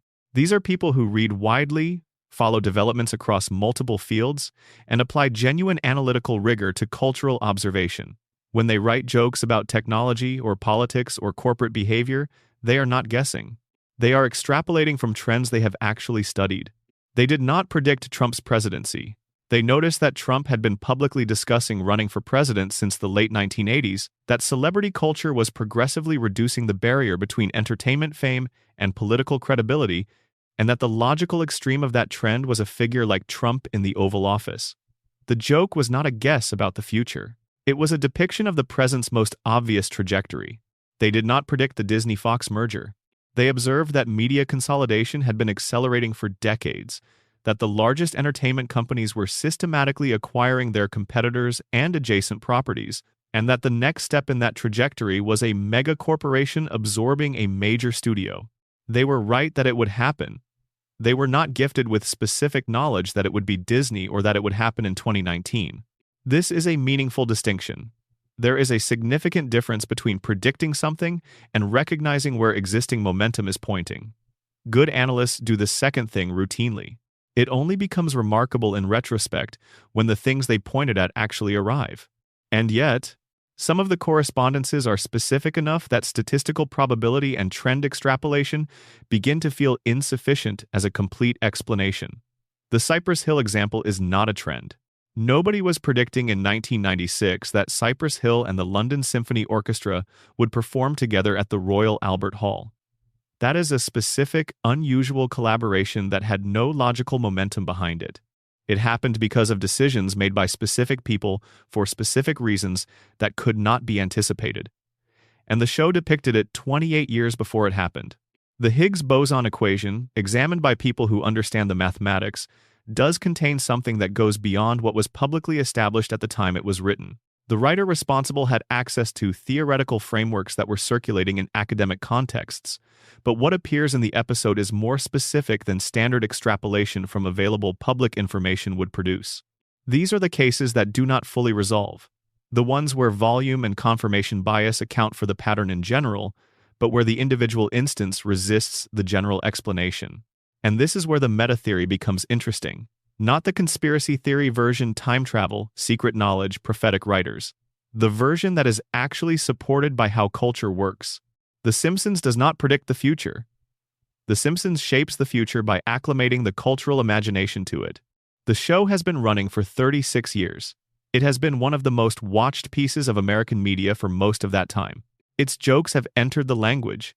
Its observations have become part of how people think about American institutions and American culture. When the show makes a joke about something, that joke enters the collective cultural bloodstream. Millions of people see it. It becomes a reference point. It becomes something people reach for when reality produces something reminiscent of the show. When The Simpsons depicted a Trump presidency in 2000, that depiction did not disappear after the episode aired. It sat in the cultural memory of everyone who saw it, becoming part of how those people framed the concept of Trump as president. 16 years later, when Trump ran and won, the episode was not remembered as an obscure joke. It was remembered as something that had primed the cultural imagination for exactly this outcome. The idea had been previewed. The familiarity softened the shock. The brain reached for the Simpsons clip not because the show had known what would happen, but because the show had deposited a version of it into the audience's mental file system years earlier. The show did not predict the Disney acquisition of Fox. It made media consolidation feel like an obvious, inevitable, almost boring development, the kind of thing that happens because it is the natural conclusion of forces already in motion. When the acquisition was announced, the cultural response was not shock, it was recognition. Of course, The Simpsons already did this. The satire normalized the outcome years before the outcome arrived. This is a different kind of influence than prophecy. Prophecy would mean the writers knew. Cultural priming means the writers shaped the context in which audiences receive reality. They wrote the preview. Reality provided the feature. And the audience, having seen the preview, experienced the feature as familiar. Springfield is not a reflection of America. Or rather, it was a reflection of America once, and then America kept looking at the reflection for so long that it started growing into what it saw. The corruption, the incompetence, the corporate capture of local institutions, the population too distracted to organize against the forces actively diminishing their lives. The show depicted these as satirical extremes. They became descriptions. And the confirmation bias that makes the predictions seem prophetic is itself the mechanism. The internet surfaces the hits. Nobody maintains a comprehensive archive of every Simpsons prediction that did not come true. Nobody shares screenshots of the jetpacks that never materialized, the political outcomes that went differently, the cultural shifts the show extrapolated that simply did not happen. The record that exists publicly is a greatest hits compilation curated entirely by hindsight. When you produce 800 episodes of sustained cultural satire across 36 years, staffed by some of the most analytically capable writers in television history, and then filter the resulting content through a global confirmation bias engine, selecting exclusively for correspondences to things that actually happened. You get something that looks like prophecy. It is not prophecy. It is volume, intelligence, confirmation bias, and cultural influence operating together across a time span, long enough for the results to accumulate into something genuinely impressive. But here is what remains true even after all of that is fully understood. Knowing how the trick works does not make it stop working. The next time a Simpsons clip from 1998 surfaces, alongside a headline from today, and the two match with unsettling specificity, the knowledge that volume and confirmation bias explain the pattern in aggregate will not fully dissolve the sensation of the specific instance. The brain does not experience statistics in real time. It experiences the thing in front of it. 800 episodes, 36 years. Thousands of satirical observations about a country that has been visibly, demonstrably becoming more like Springfield with each passing decade. The bullseyes are real, the misses are invisible, and the show's own creators have found themselves pausing in interviews, mid-answer, in the middle of explaining why the predictions are just coincidence, and admitting that sometimes even they are not entirely sure what they are sitting on. Number. Section 8. Mona Simpson and the Conspiracy That Broke 3 Generations. For the first 6 seasons of The Simpsons, Homer's mother was dead. That was the established fact of his life. Abe Simpson, Homer's father, had told him his mother passed away when Homer was young. He had shown Homer a grave. Homer had processed this grief in the incomplete, partially suppressed way that the show suggests. Homer processes most difficult things not by working through it but by building around it, constructing the rest of his personality around the missing structure where the loss lived. The consequences of that maternal absence are visible in almost everything about Homer as an adult. His desperate, sometimes degrading need for approval and recognition. The terror of abandonment that sits beneath most of his major emotional responses. The clinginess toward Marge that periodically crosses into the kind of dependence that is less about love and more about the fear of what happens when something essential is taken away again. The willingness to endure treatment from his employer, his community, and even his own family that most people with a healthier emotional foundation would simply refuse. Homer Simpson's personality, when you trace it carefully, is a coping mechanism. A set of adaptive behaviors constructed around a specific wound, the wound being, I was the kind of son whose mother would rather die than stay. That belief, not stated directly but embedded in the unconscious logic of his behavior, shaped him entirely, made him both too eager to please and, paradoxically, incapable of asserting his own value, made him somebody who settles because leaving has always, on some fundamental level, felt like his fault. In Season 7, the show reveals that the belief was a lie. The episode is Mother Simpson. It aired on the 19th of November, 1995, and is consistently cited among the best the series ever produced. A designation it earned not through clever plotting or satirical insight, but through emotional honesty of a kind that the show could access at its best. The setup involves Homer faking his own death to avoid working on a Saturday classic, played for comedy. When Marge insists he go correct the municipal death record, Homer discovers something at the Hall of Records that reframes his entire life. His mother is listed as alive. She has been alive this entire time. The grave Abe showed him was not hers. It belonged to Walt Whitman, the poet. Homer's father had been using a famous writer's headstone as the marker of his wife's supposed burial site for decades. Homer finds Mona at a cemetery. She has been visiting what she believes is her son's grave. She does not recognize him at first.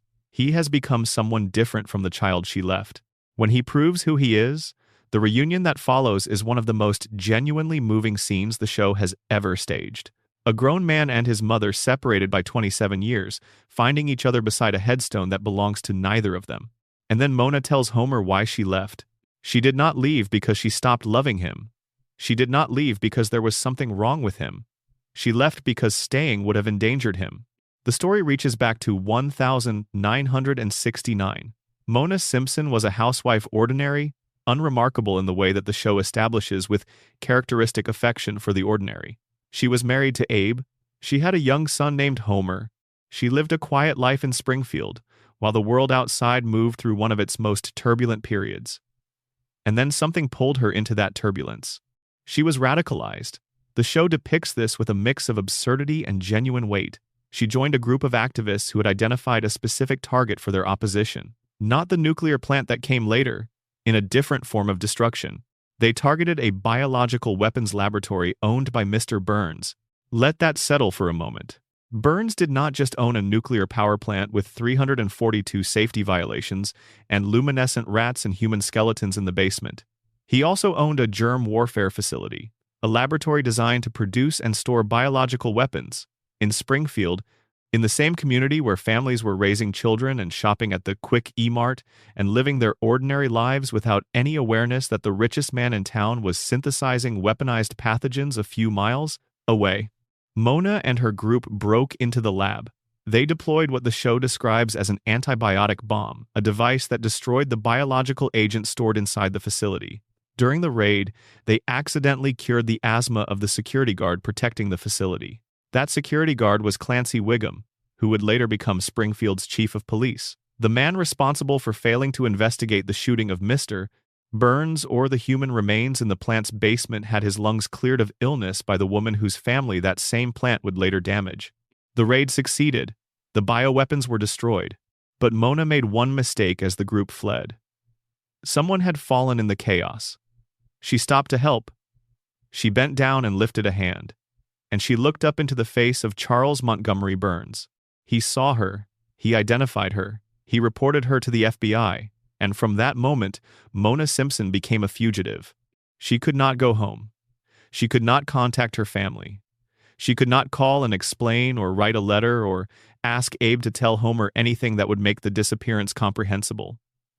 The FBI was looking for her. Returning to Springfield, to her house, to her son's bedroom, any of it would create a chain of contact that could be traced. She kissed Homer goodbye while he was sleeping. She did not wake him. She could not explain because explanation was not possible. And she disappeared. Homer woke up and his mother was gone. He would not know why for 27 years. Burns did not merely react to the raid and report Mona. He pursued her actively for decades. The episode makes this explicit. Burns maintained a personal grudge, not institutional, not professional, but personal against a woman who had destroyed his weapons program. He used the resources available to a billionaire with influence over law enforcement to ensure that she remained a fugitive, that coming home remained impossible, that the family she had left was not reunited while she could do anything about it. When Mona returns to Springfield in Season 7, she has been in hiding for over 2 decades. She wants to see her son. She wants to see what Homer became. And she is cautious, careful, determined to manage the risk. Burns spots her through the window of a taxi cab. He makes a single phone call. The FBI arrives at the Simpson house. Mona has to run again. Homer has to say goodbye to his mother for the second time in his life, this time knowing why she is leaving.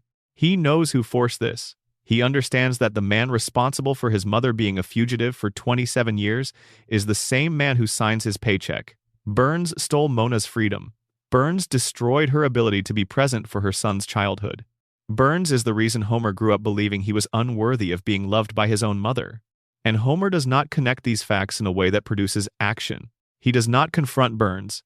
He does not quit. He does not file anything or call anyone, or even appear to fully register the chain of causation sitting in front of him. Homer knows these things separately, Burns's cruelty, his mother's exile, his own employment, but they do not assemble in his mind into the complete picture they form. This is not played as a joke. It is played as the specific tragedy of a man whose cognitive capacity has been compromised to the point where the architecture of his own suffering is invisible to him. Homer cannot see the pattern, because the pattern requires a kind of integrative reasoning that the crayon, the radiation, the decades of neurological erosion have taken from him. And this is where the conspiracy, the full shape of what Burns actually did, becomes visible. Burns did not just ruin Mona's life, he engineered Homer's. By forcing Mona away when Homer was a child, Burns ensured that the most formative emotional wound of Homer's development was one that would make him exactly the kind of adult employee Burns needed. Desperate for approval. Terrified of abandonment. Incapable of sustained self-advocacy. Grateful for any stability, any security, any employer who would have him regardless of how the relationship was framed. Homer does not work at the nuclear power plant because it is the best employment available to him. Homer works there because Burns, intentionally or not, though the show suggests it was quite intentional, broke him early enough that the broken version settled into exactly the position Burns required filling. The show confirms the depth of the arrangement later, through a revelation about Grandpa Simpson. Abe discovered something about Burns, a crime, an indiscretion, something that Abe could have used. Instead of using it, he made a deal. Burns would guarantee Homer a job at the plant permanent, secure, untouchable, regardless of performance, and in exchange, Abe would stay silent. Burns agreed, and the deal has held for Homer's entire adult career. 742 documented errors. The German investors who briefly purchased the plant fired Homer immediately and nearly went bankrupt, estimating the cost of his safety failures. Burns bought the plant back and reinstated Homer within days. Not because Homer is an asset, because the deal requires it. Because a generation ago, Abe Simpson chose silence over confrontation and handed Burns the leverage he needed to ensure that Homer would always be right where Burns wanted him. 3 generations of this family, shaped by one man's choices, Mona fought and lost everything. Lost her home, her family, her son's childhood. Lost the years that she could not get back and that Homer could not experience with her. Abe chose accommodation, made a deal with the enemy, buried the truth about his wife to avoid the consequences of it, and buried his son in the same act, without meaning to, without understanding what the deal would cost.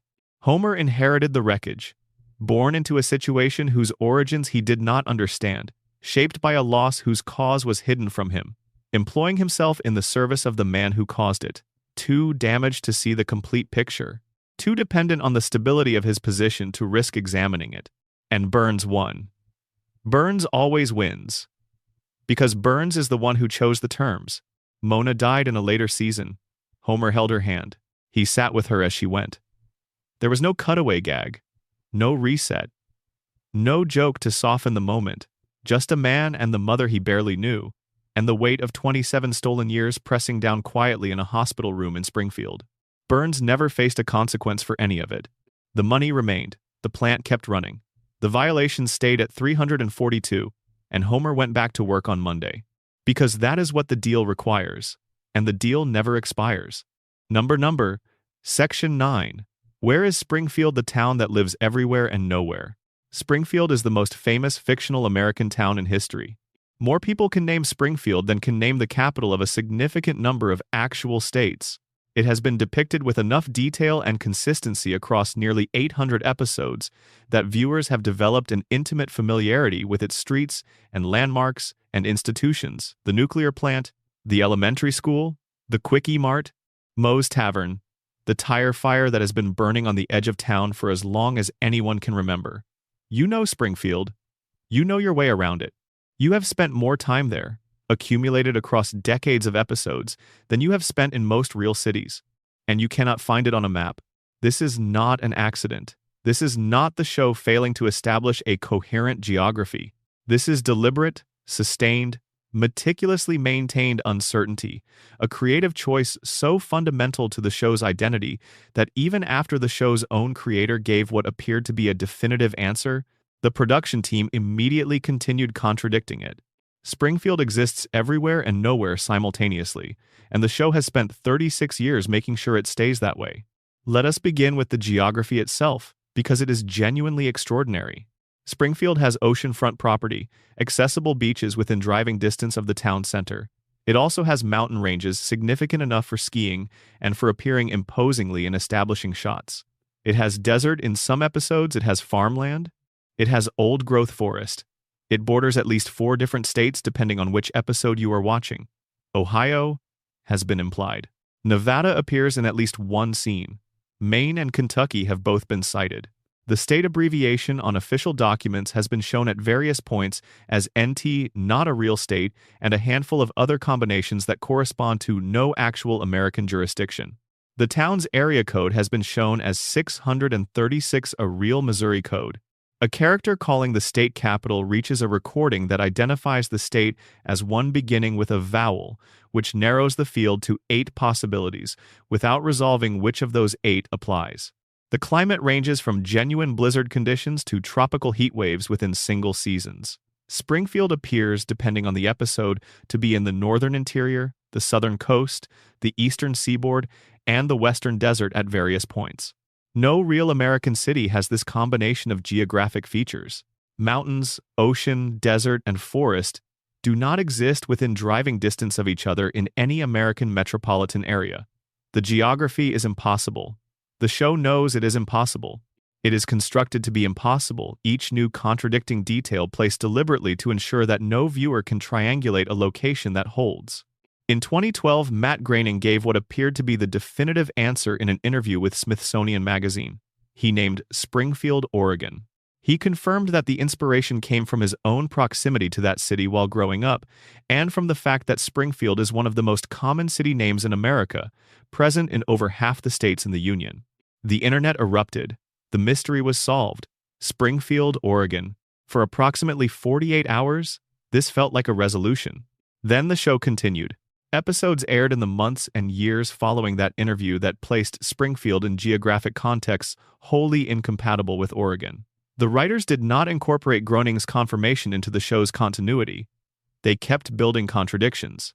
They kept adding new impossible details that made the Oregon identification untenable within the established visual grammar of the show. Groening had solved the mystery.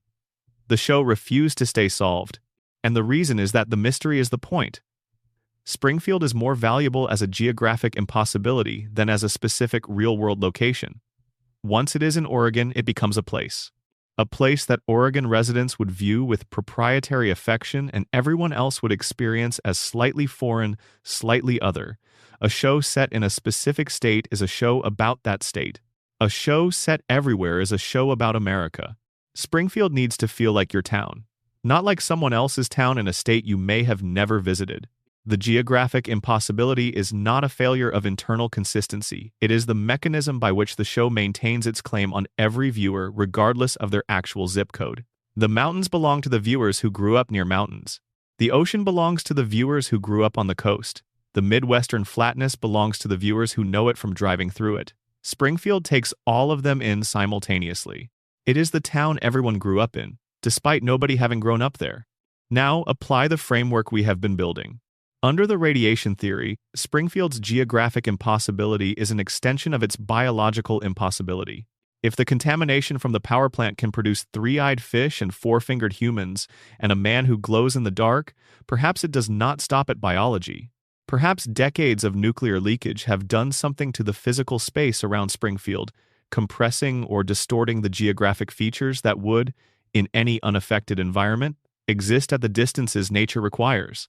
The same force that warped the bodies of Springfield's residents warped the landscape. The mountains should be far away. The ocean should be unreachable. The desert should require a day's drive. But in the zone where the contamination has operated for decades, those rules have been quietly, invisibly suspended. Under the coma theory, the geography reflects the specific character of Homer's dreaming mind. Dreams do not maintain accurate spatial relationships between places. They assemble environments from memory fragments, pieces of every place you have ever been, places you have seen in photographs or films, landscapes that have left impressions without leaving precise locations attached to them. Homer's unconscious mind has been generating Springfield from the materials available. Every American landscape he has ever encountered, every place he has been or imagined or glimpsed on a gas station television during a long drive. Those fragments are assembled without geographic logic, because dreams do not have geographic logic. They have emotional logic. And emotionally, all of these landscapes belong to the same place, because they all belong to Homer's experience of America.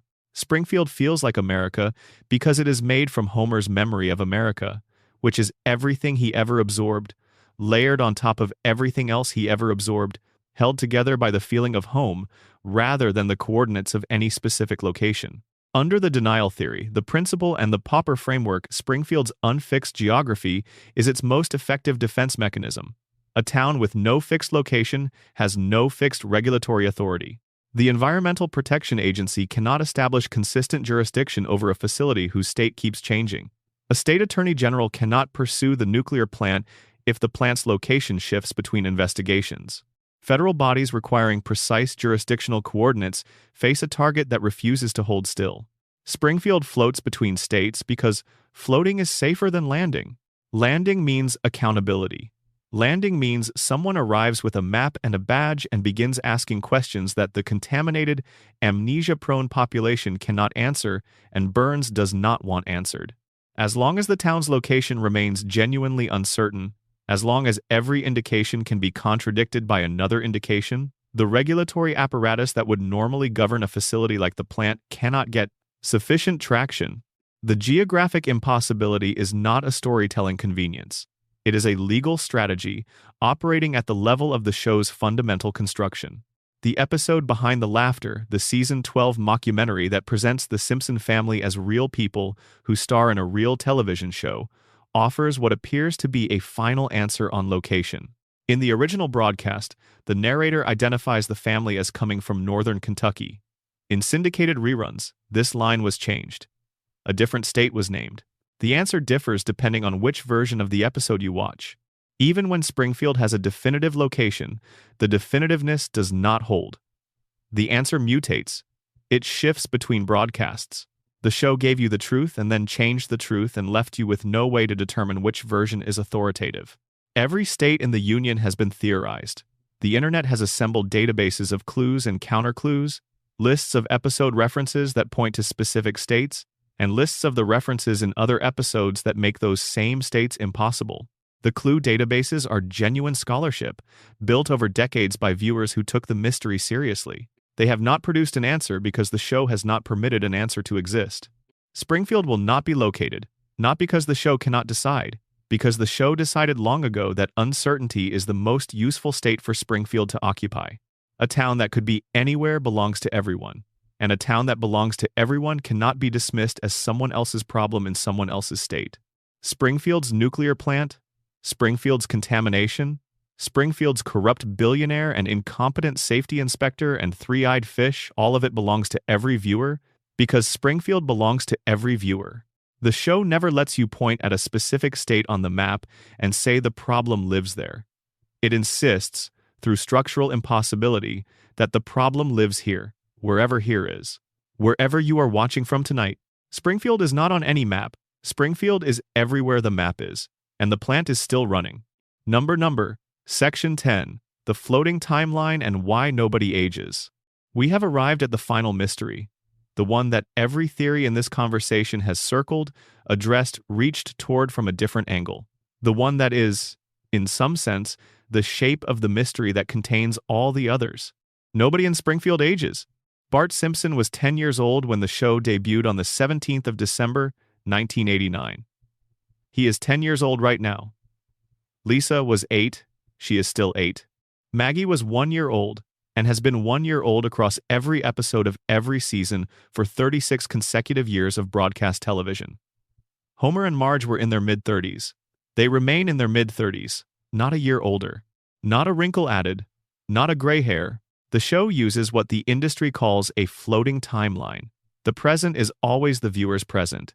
When an episode airs in 2025, the characters are living in 2025 using 2025 technology, referencing 2025 cultural events, existing in what is clearly meant to be understood as the current moment.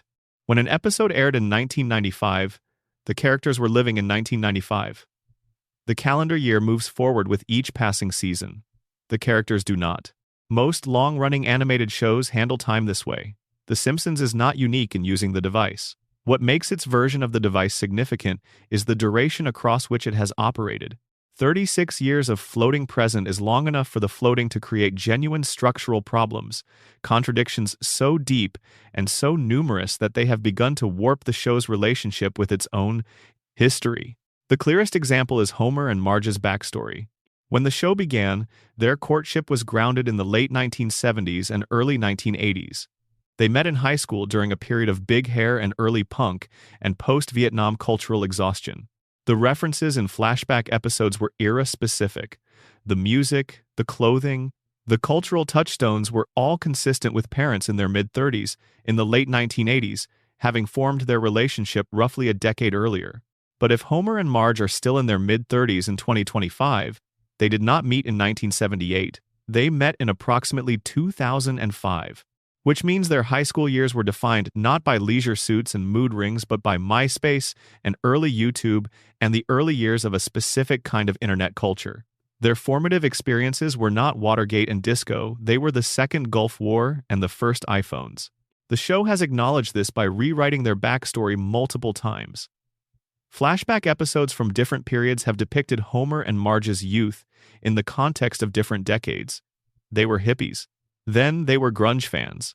Then they were early aughts hipsters. Then their courtship was reimagined in contexts consistent with the 2010s. The love story has remained consistent across these revisions. The emotional core, the specific way they found each other, the specific things that made them inevitable has been preserved through each retelling. But the era in which it takes place has been rewritten as frequently as the floating timeline requires, which means Homer and Marge do not have a past. They have a draft, a working document that the show revises every few years to maintain arithmetic coherence with the present. Their memories are unstable. Their history is a series of versions. The oldest version has been superseded by the newest version, and the newest version will eventually be superseded by a version that has not been written yet. This is not a continuity error. It is the natural consequence of a floating timeline operating across 3.5 decades. Every major theory in this conversation arrives at this point through its own path. The coma theory says nobody ages because Homer went unconscious in April 1993 and has been dreaming since. His dreaming mind cannot age his family because his only reference material is the family as it existed at the moment the simulation began. Bart was 10 when Homer went under. In the dream, Bart remains 10. Not because the dream is static, the dream is richly generative, endlessly producing new episodes and storylines and events. But the ages, the essential positions of each person in relation to each other, are frozen at the moment Homer last consciously perceived them. A dreaming brain works from its most recent reference material. Homer's most recent conscious reference is April 1993. Springfield is frozen there. The radiation theory says nobody ages because the contamination has interfered with normal biological processes at the cellular level. What exactly this means in scientific terms the show does not specify, it does not need to, because the theory operates as an accumulation of implications rather than a mechanistic explanation. But the consistent, observable fact is that the same environment that produces three-eyed fish and four-fingered humans and a man who glows in the dark after his weekly treatment has produced a population that does not age on any observable timeline. The mutation did not just change their appearance. It changed their relationship to time. The denial theory says nobody ages because Springfield has collectively voted not to acknowledge the passage of time, the same way it voted not to acknowledge that Seymour Skinner was an imposter. The town's invisible social contract does not merely suppress inconvenient facts about the present, it suppresses the fundamental fact of time's movement itself. The community agrees to maintain the agreed-upon ages. Anyone who points out that Bart should be in his mid-40s by now would be, by the invisible mechanisms of Springfield's denial infrastructure, redirected or dismissed or, in extreme cases, tied to a train. The Burns immortality theory says aging is already negotiable in Springfield's universe, because Burns has been alive for over 100 years through artificial means. If one person in the town can negotiate with time using sufficient resources, then the concept of aging as an inexorable biological reality is already suspended within the show's own logic. The rules of normal human biology do not fully apply in Springfield. Burns is the proof. If his lifespan is negotiable, perhaps everything related to biological time is negotiable. Every theory says the same thing in different language. Time does not work correctly in Springfield. The show has imagined its characters aging. It has done this deliberately, with genuine feeling, in ways that demonstrate full awareness of what the future holds for these people. Season 6's episode Lisa's Wedding flashes forward to a future in which Lisa is 23, engaged to be married, living in England, working toward the version of herself that her intelligence and values have been pointing toward. The episode is detailed and emotionally rich. The adult Lisa is recognizable as who the 8-year-old Lisa would become principled, sometimes lonely, relentlessly herself. Homer walks her toward a future she is excited about and terrified by, and the love between them in that episode carries the weight of the 23 years they have lived together in this hypothetical. It is beautiful, in the specific way that Simpsons episodes at their best are beautiful, the comedy sustaining a genuine emotional current underneath. And then the episode ends. Lisa is 8 again, Bart is 10, the flash forward evaporates, the floating present resumes. The show proved it could imagine them as adults, It chose not to make that real. The future was previewed and locked away again. Because letting the future happen would mean letting the show end. This is the truth that the floating timeline protects. And the protection is not just for the characters. It is for us, the audience. The people who have been watching this family since 1989, or since they were children in whatever decade they discovered the show, who have sat on couches in houses they no longer live in, and watched the opening credits play in rooms full of people they are no longer near. Springfield is home.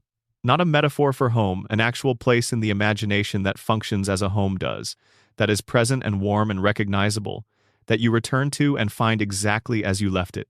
The house on Evergreen Terrace never changes. The couch is always the same couch. The television always shows the same program until Homer arrives and changes it. The family is always assembled, always surviving, always finding their way through the episode to the end where everything is okay. If Bart turns 11, the couch will eventually be empty.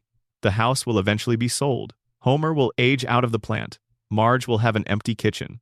And the story that has been told every Sunday night for 36 years will have to end because it will have told itself.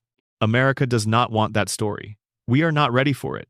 We built Springfield as a place we can always go back to, and we have maintained it by watching, by tuning in, by keeping the ratings sufficient, by buying the merchandise and watching the reruns and sharing the clips and arguing about the theories in comment sections on the internet.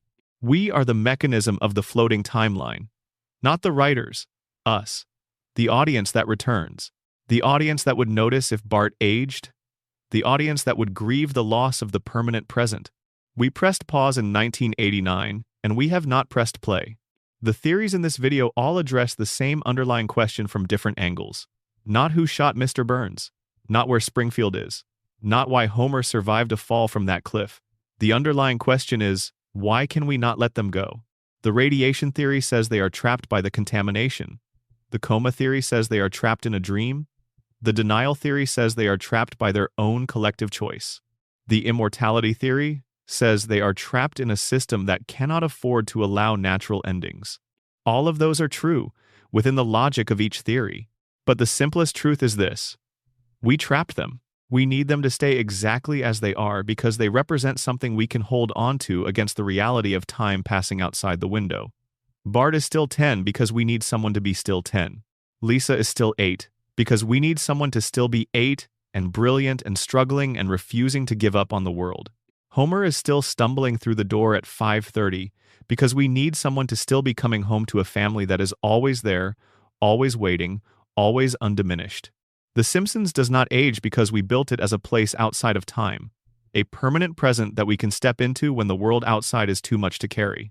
The episode ends and everything is fine, and we can come back next week and it will still be fine. The house will still be there. The family will still be intact. The couch will still hold them all. This is why every theory arrives at the same place. Because every theory is, at its deepest level, a description of the same human thing. The need for permanence in a world that refuses to provide it.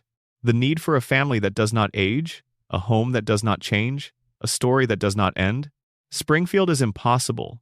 Springfield exists because we need it to, and it will keep existing, floating, looping, immune to the calendar for as long as we keep coming back to it, which, based on 36 years of evidence, appears to be forever. Number, expanded interlude, the anatomy of Burns's control. Let us stay in Springfield a little longer before we continue. There is more to say about the plant, and the night is still young, and there is something deeply satisfying about tracing a conspiracy to its roots in the dark. Burns's control over Springfield is not simply economic. Economic control is blunt. It says, I own the thing you need, so you do what I require. That is a rough instrument, effective in the short term, but it produces resentment. People who know they are economically controlled tend to develop awareness of that control over time, and awareness is the first step toward resistance. Burns does not merely control Springfield's economy, he controls Springfield's capacity to understand what is happening to it. We have discussed the safety violations, we have discussed the contamination, we have discussed the neurological effects of chronic radiation exposure on the population's cognitive function. But there is a dimension of Burns's control that sits above all of these, a layer that operates not through what he puts in the water, but through the institutions he has shaped over decades. Consider the medical establishment. The doctors of Springfield are depicted consistently across many episodes as spectacularly incompetent, not occasionally wrong, structurally incapable of providing the kind of care that would reveal what is actually happening to their patients. Dr. Hibbert delivers news of catastrophic diagnoses with cheerful irrelevance. Dr. Nick operates below any standard that should permit the retention of a medical license. The emergency room exists as a place where people go and things happen that are not reliably connected to positive medical outcomes. This is played for comedy.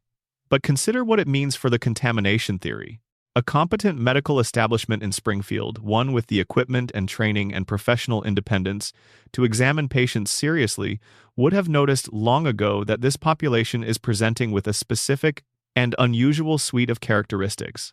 The cognitive impairments, the physical anomalies, the recovery rates from injuries that should produce permanent damage. A competent and independent medical community would have generated data, would have filed reports, would have asked questions that pointed unavoidably toward the plant.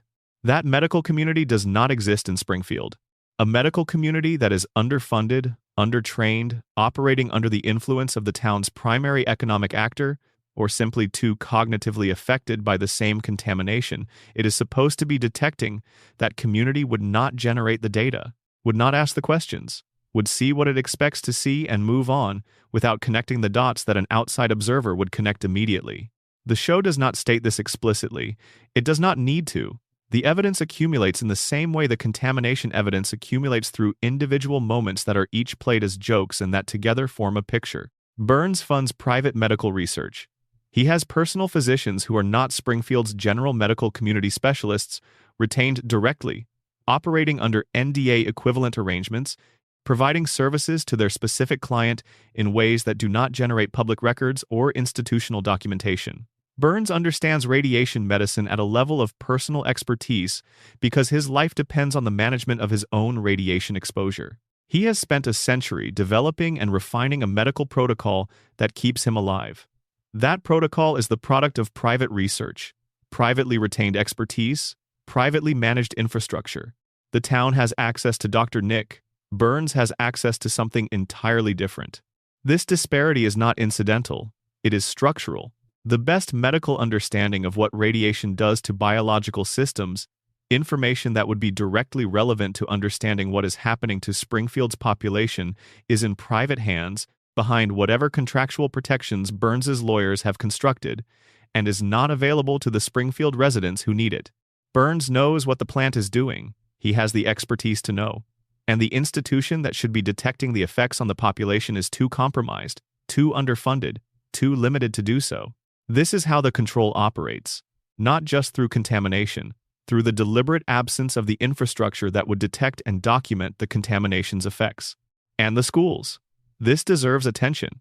Springfield Elementary is chronically underfunded. This is a consistent element of the show's satirical portrait. The school's budget is perpetually insufficient, the physical plant is deteriorating, the resources for anything beyond basic instruction are absent.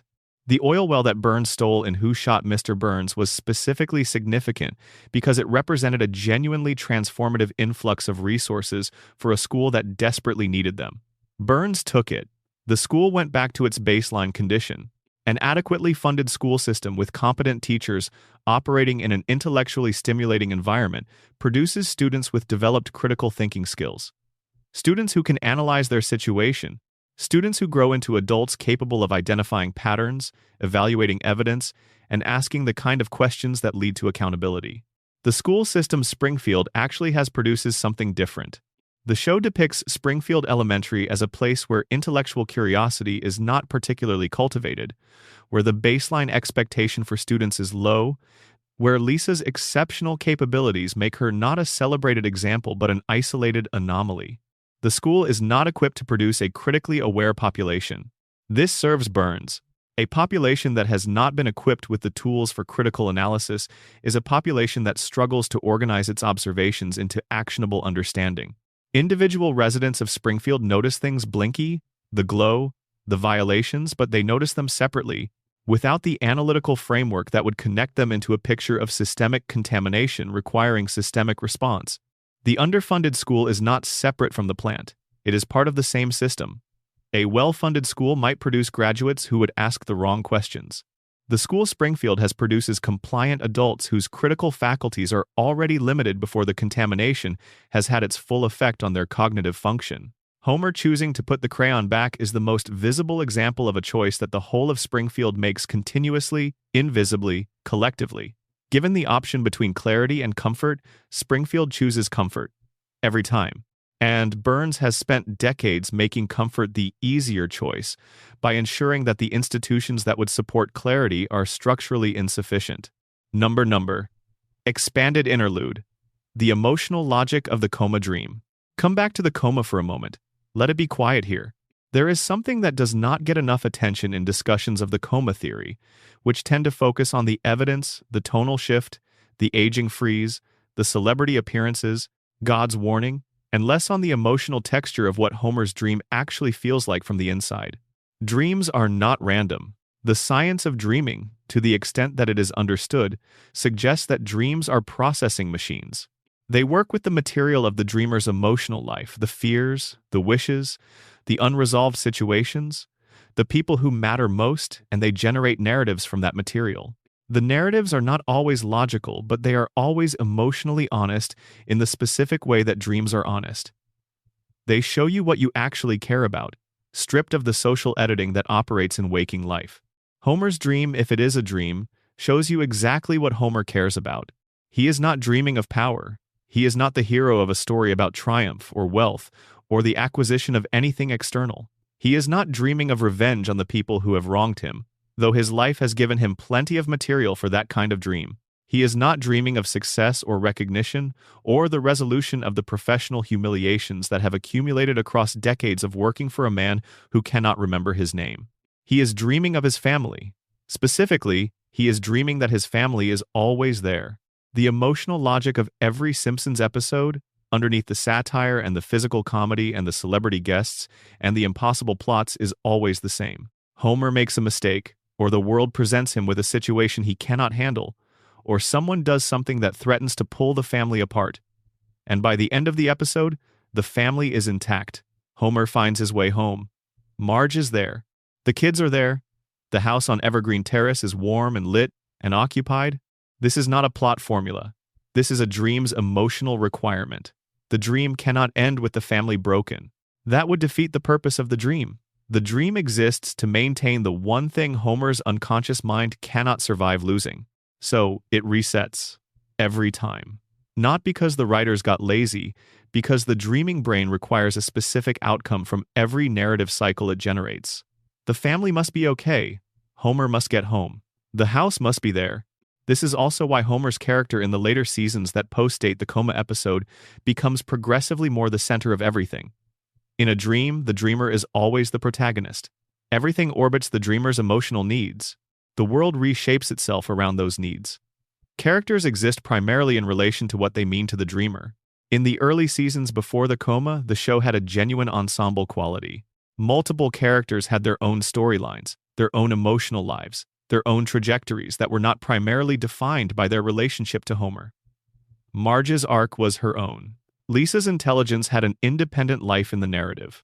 Even Bart's rebellion was, in the early years, something the show explored with real investment independent of Homer's feelings about it. After the coma, Homer's centrality increases dramatically, not because the writers decided to make the show about Homer rather than the family, but because a dream is necessarily centered on the dreamer. Other characters become vivid or flat in proportion to how much they matter to Homer's emotional needs at any given moment. The celebrities who appear are not there because Springfield is a magnet for famous people. They are ambient sound names heard through the fog, processed into characters by a brain that needs to keep the simulation populated and plausible. The dream is not always coherent. The plots become more elastic with each passing season. The internal consistency that the early years maintained gives way, gradually, to a looser relationship with causality and consequence. Events happen that cannot quite be reconciled with the events that preceded them. The world reshapes itself between episodes. This is what a dream does when the dreamer's brain is under increasing stress. When Homer's brain is losing function slowly, incrementally, the 5% gone from the coma compounding over decades with whatever additional damage the contamination has caused, the dream's coherence decreases. The plots stretch further. The premises become more absurd. The relationship between cause and effect becomes more approximate. The shows that fans describe as the Golden Age correspond to the period when Homer's brain was most intact. The later seasons, the ones that feel looser, stranger, more willing to abandon consequences, correspond to the brain's decline. The dream is degrading, not dramatically, not all at once, but the architecture of Springfield is slowly becoming more impressionistic, more shaped by emotional truth and less by narrative logic, as the mind generating it loses the capacity for tight causal reasoning. Homer is still in that hospital bed, the monitors are still running, and somewhere in the room a television is playing, a radio is speaking. Visitors are coming and going, saying things he half hears, names he half recognizes, fragments of the world outside that his brain incorporates because it will use whatever it has. And the dream continues. The family is always there. The house is always warm. The couch is always full. For as long as the dream holds, they will be. Number. Expanded interlude. Burns as a portrait of ungovernable wealth. Every civilization that has ever produced extreme concentrations of private wealth has eventually confronted the same question. What do you do when someone becomes too consequential to hold accountable? Burns is the show's answer to that question. Or rather, Burns is the show's portrait of what happens when the question is never adequately answered. Burns is not the richest person in the country. He is not global in scale. His empire does not reach London or Tokyo. He is a regional power, a man whose dominance is essentially total within Springfield and its immediate surroundings, but who has been surpassed by larger concentrations of wealth in the broader world. This is part of what makes him function as a satirical figure rather than a cartoonishly exaggerated one. He is not implausible. He is familiar. His kind of local monopolistic power, his relationship to the institutions of the community he controls, his immunity to the accountability mechanisms that exist on paper, all of this is a recognizable phenomenon. The scale is cartoon, but the structure is not. Burns's wealth is old enough that it predates the regulatory frameworks that nominally govern people like him. His family's fortune was accumulated in an era before environmental regulations, before labor law, before the mechanisms that a functioning society might use to impose limits on accumulation and its effects. He did not have to break those rules to build his position. He built his position in the period before those rules existed, and by the time the rules arrived, he had sufficient influence over the political and regulatory apparatus to ensure that the rules were applied in ways that did not fundamentally challenge what he had already built. This is a story that has played out in real economies across real history. The regulatory state arrives after the fortunes that will most benefit from regulatory capture have already been established. The firms most capable of shaping the regulations they will operate under are the firms that were built in the regulatory vacuum that preceded the regulations. Burns is a cartoon version of this phenomenon, exaggerated in his individual specificity, his literal glowing in the dark, and his inability to remember his employee's name, but the underlying structure is not invented. The plant has 342 violations. Burns refused the $56 million repair cost. The show presents this as individual villainy, Burns as the evil billionaire who will not spend the money to protect the people. And within the show, that framing is valid. But the deeper implication is systemic. Burns was able to refuse because the regulatory mechanism that should have compelled compliance could not compel it. The inspection happened. The violations were documented. The cost was calculated. And then nothing happened, because the apparatus that produced the documentation did not have sufficient power over the documented party to force the correction. A town whose economy depends on the plant will not organize against the plant. Elected officials who owe their positions in part to Burns's political spending will not use their offices against him. Regulatory bodies operating in a jurisdiction where Burns's lawyers have been shaping the regulatory framework for decades will not find the enforcement tools they need. The mechanisms exist. The accountability does not. Burns is safe not because he broke the system. He is safe because he was there when the system was being built, and he made sure it was built in a way that accommodated his interests. And the population most directly affected by his decisions, the people drinking the water, breathing the air, sending their children to the school whose funding he stole, are too cognitively affected by what the plant has done to them to organize a sustained challenge against it. This is not satire at the level of obvious exaggeration. This is satire at the level of precise structural description. The Simpsons is showing you exactly how this works in real economies and real communities. It is showing you the mechanism of ungovernable wealth rendered in yellow and with a guest star every 3 episodes. Burns will not face consequences because he built his position in the specific gap between what regulatory systems say they can do and what they can actually enforce against someone with sufficient resources to contest every enforcement. Action indefinitely. He is protected not by secrecy but by the practical limits of the systems nominally arrayed against him. The three-eyed fish swims in the river. The violations remain at 342. The water runs. And Burns sleeps in his enormous house on the hill above Springfield, surrounded by the medical infrastructure that keeps his impossible body running, already planning next week's scheme, already 3 steps ahead of a town that is constitutionally incapable of keeping up. Number. Expanded interlude. The minor characters and their impossible lives. Springfield is full of people we have never quite looked at closely enough. The main family gets all the attention and the theories we have discussed are all built around them. But Springfield is a town, and towns are populated, and the background residents of this particular town deserve at least one slow, careful pass in the dark. Hans Moleman first. He is the small, elderly, almost entirely blind man who exists primarily at the margins of scenes and primarily for the purpose of suffering. He has been hit by vehicles. He has been crushed under falling objects. He has been buried alive. He has been incinerated. He has been eaten, struck by lightning, run over, and subjected to a range of injuries and fatalities that, catalogued end to end, would constitute an extraordinary document.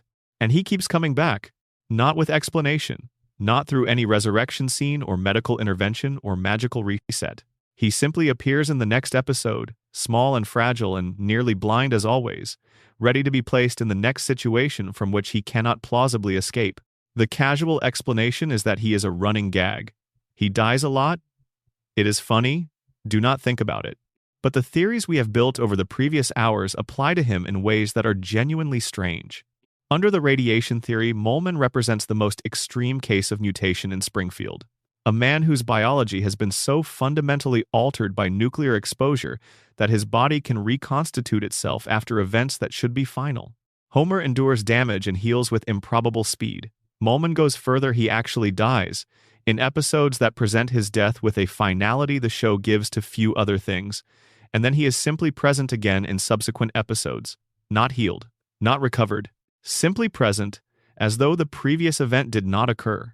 If radiation can produce 3 eyes in fish and 4 fingers in humans, and impossible healing rates in the dominant character, perhaps in sufficiently exposed individuals, those who have lived closest to the source for the longest time, whose biology has been most thoroughly altered, it can produce something stranger, a relationship with death that functions differently than it does for normal organisms, a cellular resilience that does not merely speed healing but reverses finality. Moleman is also, by his own account, 31 years old. The show has him state his age directly.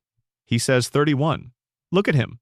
He appears to be in his late 80s at minimum. He moves like someone navigating the far side of a century, slowly and carefully, and with the specific deliberateness of someone whose body has learned to be cautious, because the consequences of losing balance are significant.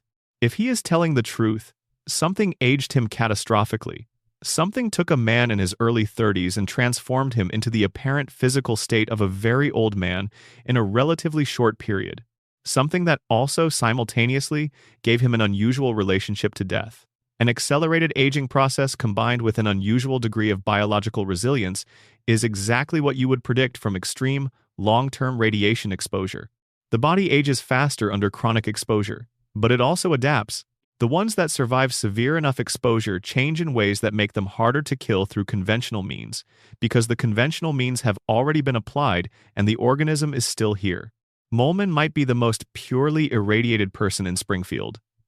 Not because of his role or his location, he does not work at the plant, but because he has been living in Springfield for whatever portion of those 31 years constitutes a significant exposure timeline, and because the mutation appears to have taken his aging in one specific direction while doing something unusual to his relationship to death. He keeps coming back. He does not speak about it. He does not reference the previous deaths. He simply exists, small and fragile and barely sighted.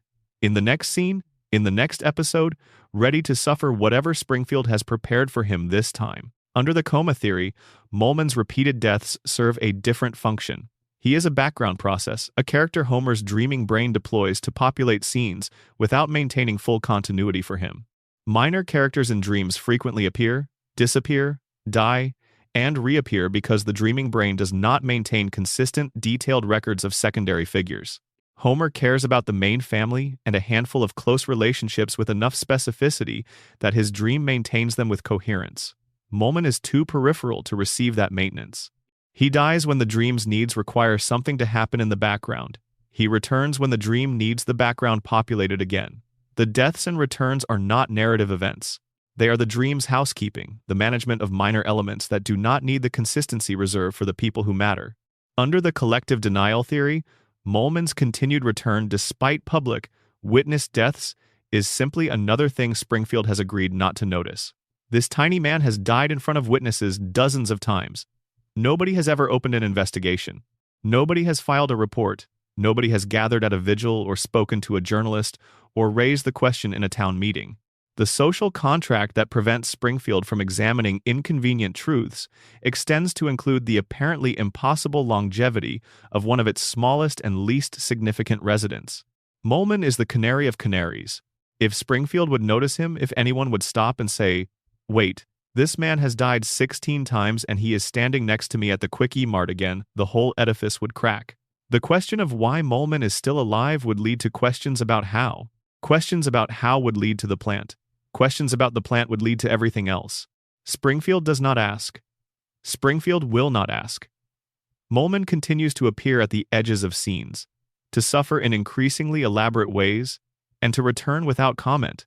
The show treats him as a joke, but he might be the most profound mystery in Springfield.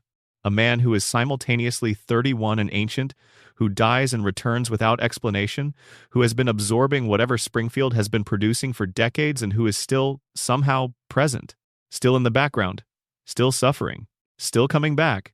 Now let us spend a moment with Ned Flanders, because the show has done something to Ned that deserves to be looked at directly. Ned is what happens when you do everything right in a system that does not reward rightness. His entire personality, as we discussed, is the product of behavioral conditioning that was applied to him as a small child. He was a violent, uncontrollable kid.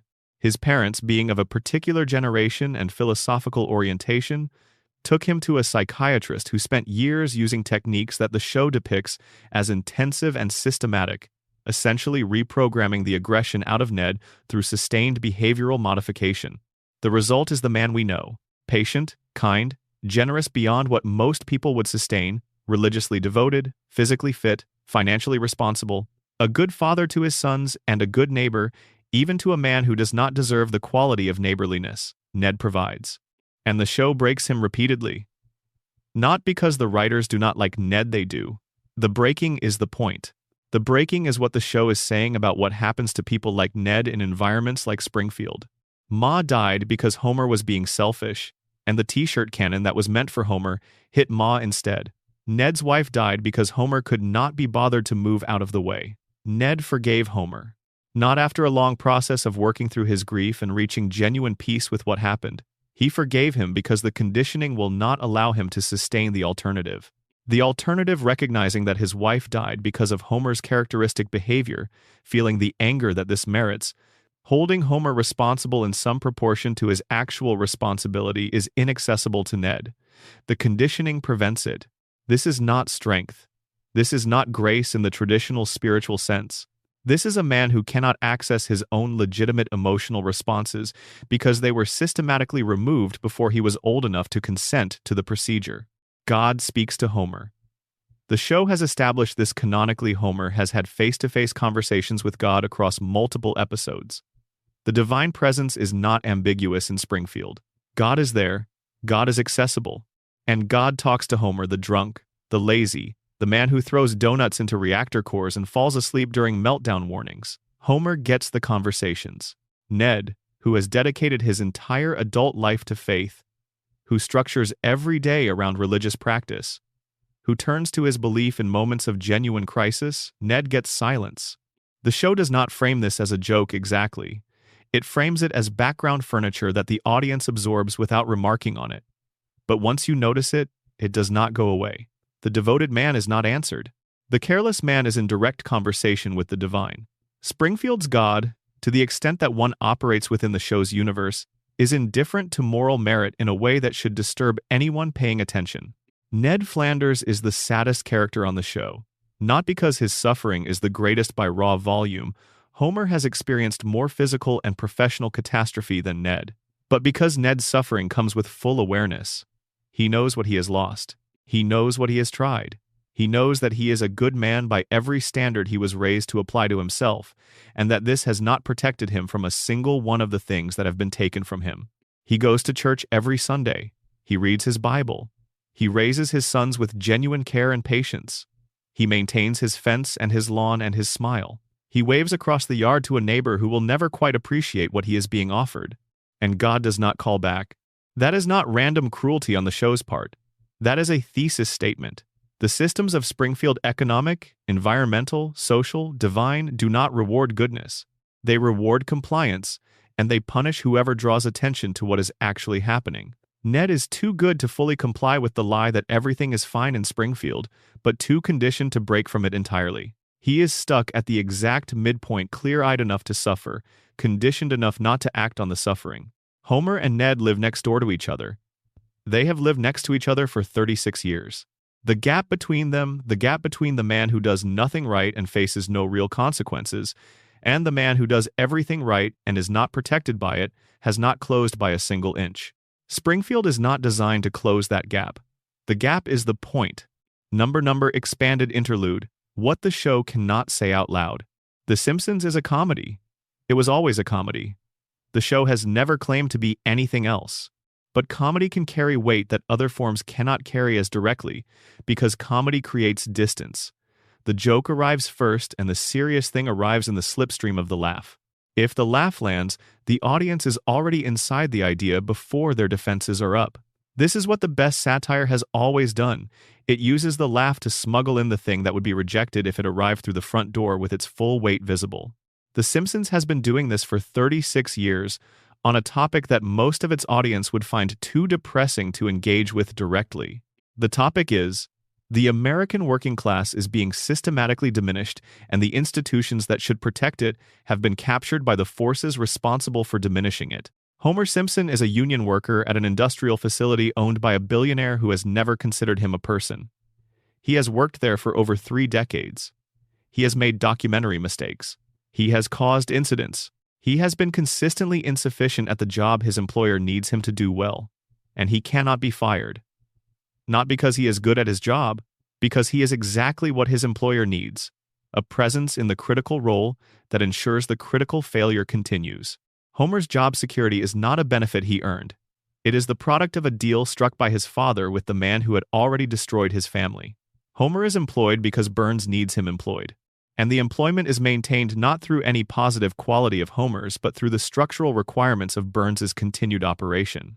Homer's compliance, his inability to organize, to resist, to connect the facts of his situation into a picture that would demand action, is the product of an environment that was made to produce it. The school system that did not develop his critical faculties, the contaminated water that further diminished his cognitive capacity, the crayon in his brain that may or may not have been left there intentionally. The mother who was taken from him in childhood by the man who would later employ him, leaving an emotional wound that made him desperate for approval and terrified of the instability that comes with resistance. Homer is the specific product Burns needed and helped produce, and the show depicts this as comedy, because depicting it as tragedy would require acknowledging that it is real, and acknowledging that it is real that this specific configuration of corporate power, environmental damage, institutional capture, and carefully maintained worker compliance exists in the actual world, not just in Springfield, is not something a primetime comedy can do directly. So, the show does it sideways. Homer trips over a rake. Burns cannot remember his name. 342 violations, the plant runs. And every week, millions of people watch and laugh and absorb something that their conscious minds are not quite processing as a description of their actual situation. The Simpsons is funny. It has always been funny. And underneath the funny It has been saying the same thing since 1989, with patience and precision and the kind of sustained commitment to a critique that can only be maintained over decades because the show was never forced to confront the critique directly. The plant is still running. The violations are still there. Homer is still in Sector 7G, and next week the episode starts fresh, and everything is fine. Number, closing, the loop, the family, the dark, and you. We have spent a long time in Springfield tonight. We have traced the contamination from the cracked cooling tower through the river, where Blinky swims to the water that feeds the whole town. We have sat with Homer in his hospital bed and considered the possibility that the door between 1993 and everything that came after did not open the way the show suggested it did. We have reopened the Burns shooting case and found it less settled than the official record claims. We have watched Burns glow his way through a century of sustained existence and asked what it means for a man to be too expensive to die. We have watched a town vote unanimously to expel the truth and make forgetting the law. We have looked behind Maggie's silence and found something extraordinary and patient and unspent. We have cataloged the predictions and understood both how they work and why knowing how they work does not make them stop working. We have followed Mona Simpson across 27 years of exile and traced the wreckage of her choice through 3 generations of the family she left behind. We have tried to find Springfield on a map and discovered that the map has been constructed to prevent it, and we have stared at the floating timeline long enough to see what it actually is. Not a storytelling convention, but a mirror we built and pointed at ourselves. Every theory we discuss tonight arrives at the same place through a different path. Something is wrong in Springfield. Something fundamental and structural that goes deeper than animation style or episodic storytelling, or the ordinary inconsistencies that accumulate in any long-running show. Whether it is the radiation, or the coma, or the collective denial, or the ungovernable wealth, or the specific grief of a father dreaming his family back into existence on a hospital bed, something has broken the normal rules of reality in this town. And the show has been showing it to you every week for 36 years. Not through dramatic revelation, through accumulation, the slow, patient layering of detail on detail until the picture is impossible to deny for anyone willing to look at it directly. Springfield is not hiding its mysteries. Springfield is showing them to you. It is just that nobody inside Springfield can see them, because Springfield will not let them. And for a long time, nobody in the audience could see them clearly either, because we had been watching for so long that we absorbed the conventions and the humor and the rhythm of it without registering what the pattern beneath the humor had been building toward. But some people looked. Some people refused to accept the surface. They asked why the fish have 3 eyes. They asked why God told Homer his time was coming. They asked why every official answer about Burns's shooter feels slightly less solid than it presents itself. They asked why nobody ages, and whether the answer to that question says something true about what this show is and what we need it to be. And what they found underneath everything is a portrait of something real. The nuclear plant is real. Not Springfield's nuclear plant, the specific institution with the specific violations and the specific employee sleeping at the specific console, but the structure it represents, the industrial facility owned by the very rich, operated in the community of the not very rich, exempt from the accountability that the not very rich face for much smaller failures, employing the community it damages, because the damage makes the community more dependent. The forgetting is real. Communities do forget. Towns do build their identities around comfortable versions of their own histories and quietly expel the people who carry inconvenient alternatives. The vote to maintain the lie over the truth is not a cartoon absurdity. It is a recognizable human tendency, scaled up and made visible. The coma might not be literally true of Homer Simpson, but the thing it describes the way grief freezes, the way loss holds the lost person in amber at the last moment you saw them, the way a dreaming mind returns to the people it misses, that is as true as anything the show has ever aired. Burns might not literally be kept alive by weekly radiation treatments in the specific way the show depicts, but the thing he represents wealth so old and so entrenched that it has become functionally immortal, outlasting every system of accountability that nominally governs it, is not a fiction. Maggie might be 1-year-old because that is how the show works. Or she might be 1-year-old because she knows something the adults around her have not figured out, that the safest position in this environment is the one where nobody is watching you carefully enough to see what you are doing. The theories do not answer every question. They are not supposed to. They are invitations to look at something familiar in an unfamiliar way, to take the 36 years of accumulated details seriously enough to ask what it adds up to, rather than accepting each piece in isolation as a joke and moving on. And what it adds up to is something stranger and sadder and more beautiful than the show has ever acknowledged in so many words. A family that was broken before it began, trying anyway. A town that has forgotten more than it can afford to remember, maintaining the forgetting with the devotion most communities reserve for their truest beliefs. A man dreaming his children young because that is all he can give them from where he is. A baby watching everything, saying nothing, waiting for the moment she decides the watching has been enough. And us, outside the screen, in whatever room this is, in whatever city or town or small quiet place you have chosen to be tonight, watching the same family in the same house on the same street in the same impossible town, keeping the loop alive by staying inside it, keeping Springfield real by believing in it. The loop is not their prison, it is ours. We built it around them because we needed it, because the show on Sunday night that always ends with the family intact is something we are not ready to lose. Because the house on Evergreen Terrace, wherever it is a place we can always go back to, and that need, the specific, human, grief-adjacent need for something that does not change in a world that will not stop, is the most honest thing the show has ever said. It says it every week, without words, by staying exactly the same. Bart is 10 years old. He will be 10 years old tomorrow. The show will come back. The couch will hold them. The loop will continue. And somewhere in a hospital in Springfield, a man is dreaming. And in the dream, his family is home. Good night. Thank you for spending this time in Springfield. If you are still awake, well done. And if you drifted off somewhere around Burns's immortality, that is exactly what this was made for. Come back anytime. Springfield will be here. It always is. Number. Deep expansion. The architecture of the Burns shooting. There is one detail in the Who Shot Mr. Burns mystery that almost nobody focuses on, and it is the detail that changes everything. Burns did not die. He was shot. He was critically wounded. He lost consciousness and required hospitalization. But he survived. And the fact that he survived is not merely a narrative convenience. The fact that he survived is the only reason anyone knows who shot him. Without his eventual testimony from the hospital bed, the mystery would have remained exactly that, a mystery. Now think about what that means for the interpretation of his testimony. Burns woke from a coma. He had a bullet wound and whatever neurological effects accompanied the trauma of a gunshot and the period of unconsciousness that followed. His sense of time was certainly distorted. His recollection of the specific sequence of events in the parking lot would have been reconstructed from a traumatic memory encoded during extreme duress. And he said it was Maggie. The show presents his identification as authoritative. He was there. He was the victim. He says the baby did it. Case closed. But eyewitness testimony from trauma victims is one of the least reliable forms of evidence in the world.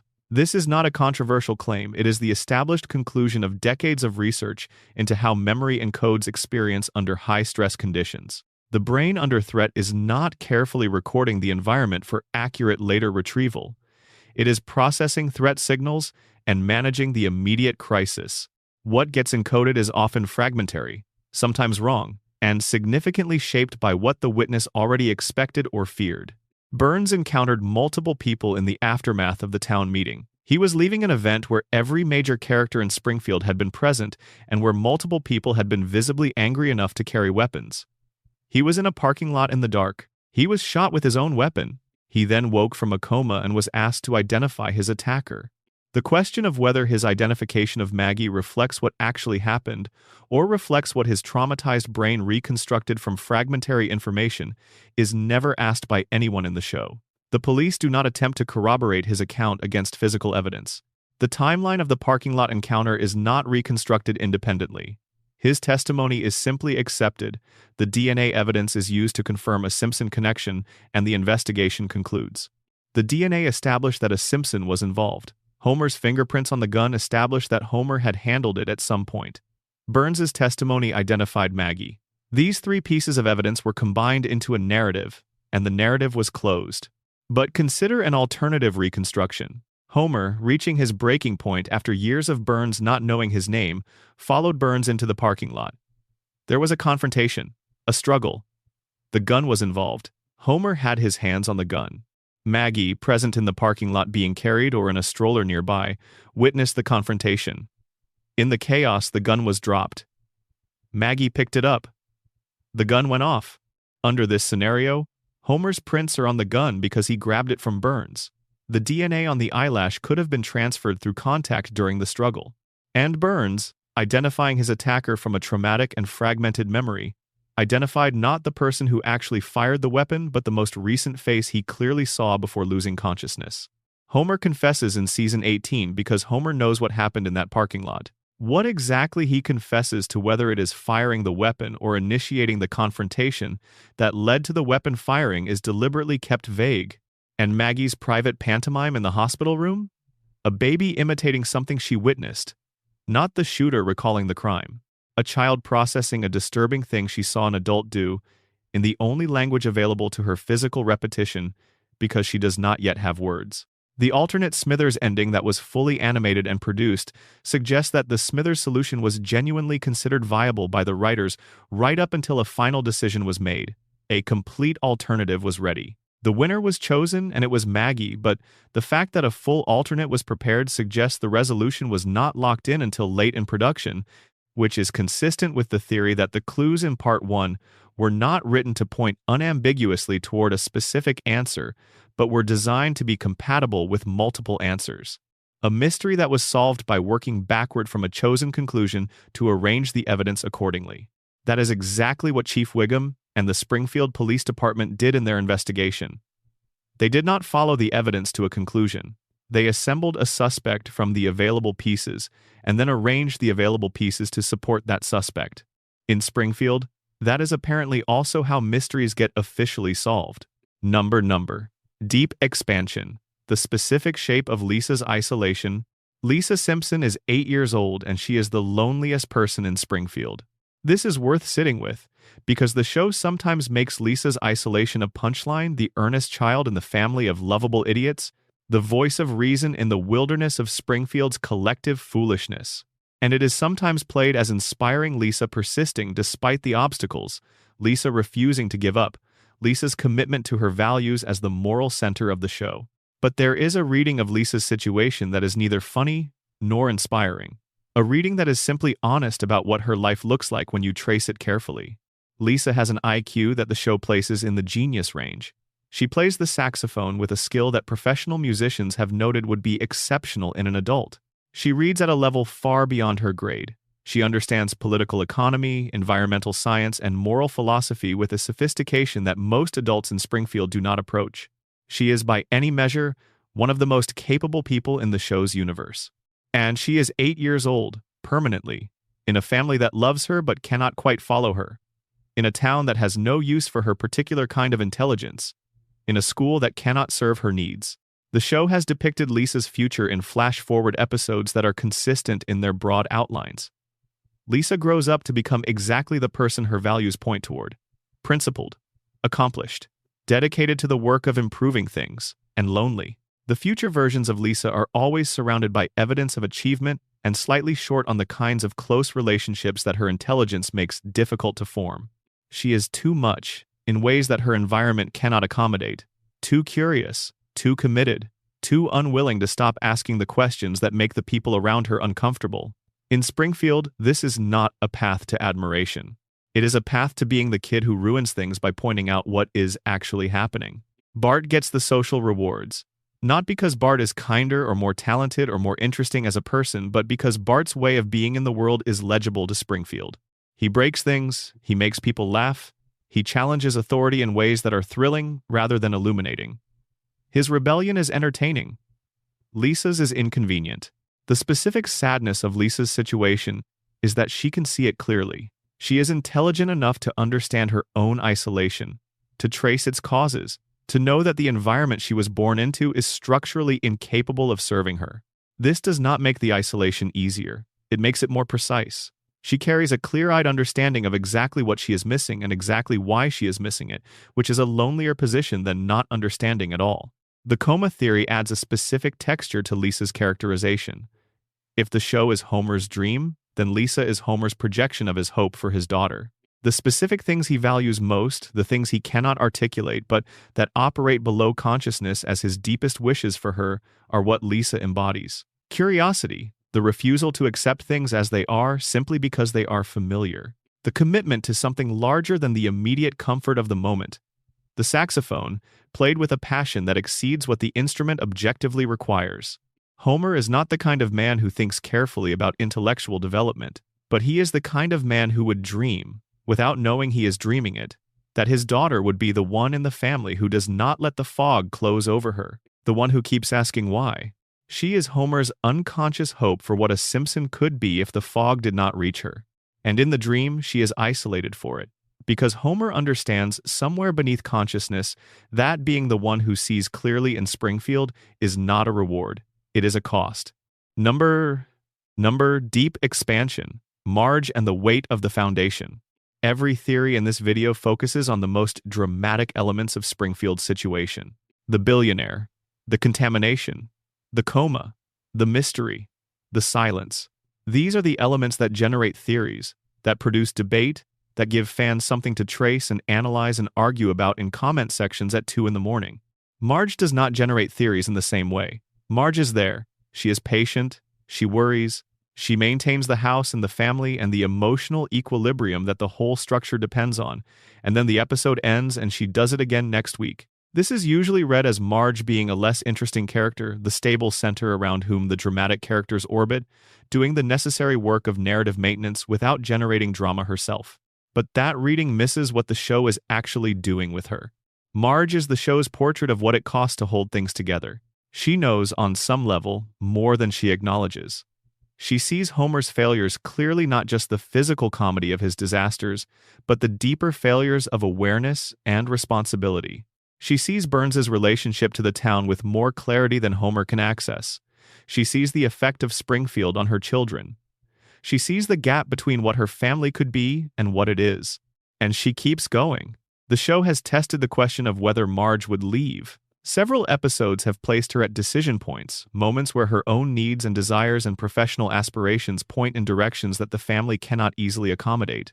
She has been offered alternatives. She has come close to making different choices. She stays every time. This is usually presented as devotion, as the triumph of family over personal ambition. But there is another reading. The reading in which Marge stays, not only because she loves her family, she clearly does, but because she has calculated, with the specific pragmatism of someone who has been paying attention to how things actually work, that the family does not function if she stops. Homer cannot hold the family together. This is not a criticism of Homer. It is simply an accurate description of what the show has demonstrated across 36 years of evidence. Homer's love for his family is real and deep, and the show honors it. His capacity to provide structural stability for that family is limited in ways that are also real and documented. When Homer is left in charge, things collapse and then recover because the show requires recovery. In the gaps between episodes, if Marge were not present to ensure continuity, the family would be in a different state than the one it starts each episode in. Marge knows this. The coma theory adds a dimension to this knowledge. If Homer is dreaming, then Marge in the dream is the element his unconscious mind needs to believe is permanent and patient and present. The one who is always there when he comes back to himself. The one whose presence confirms that the dream is intact and the family is safe. Homer's dream would collapse without Marge at its center.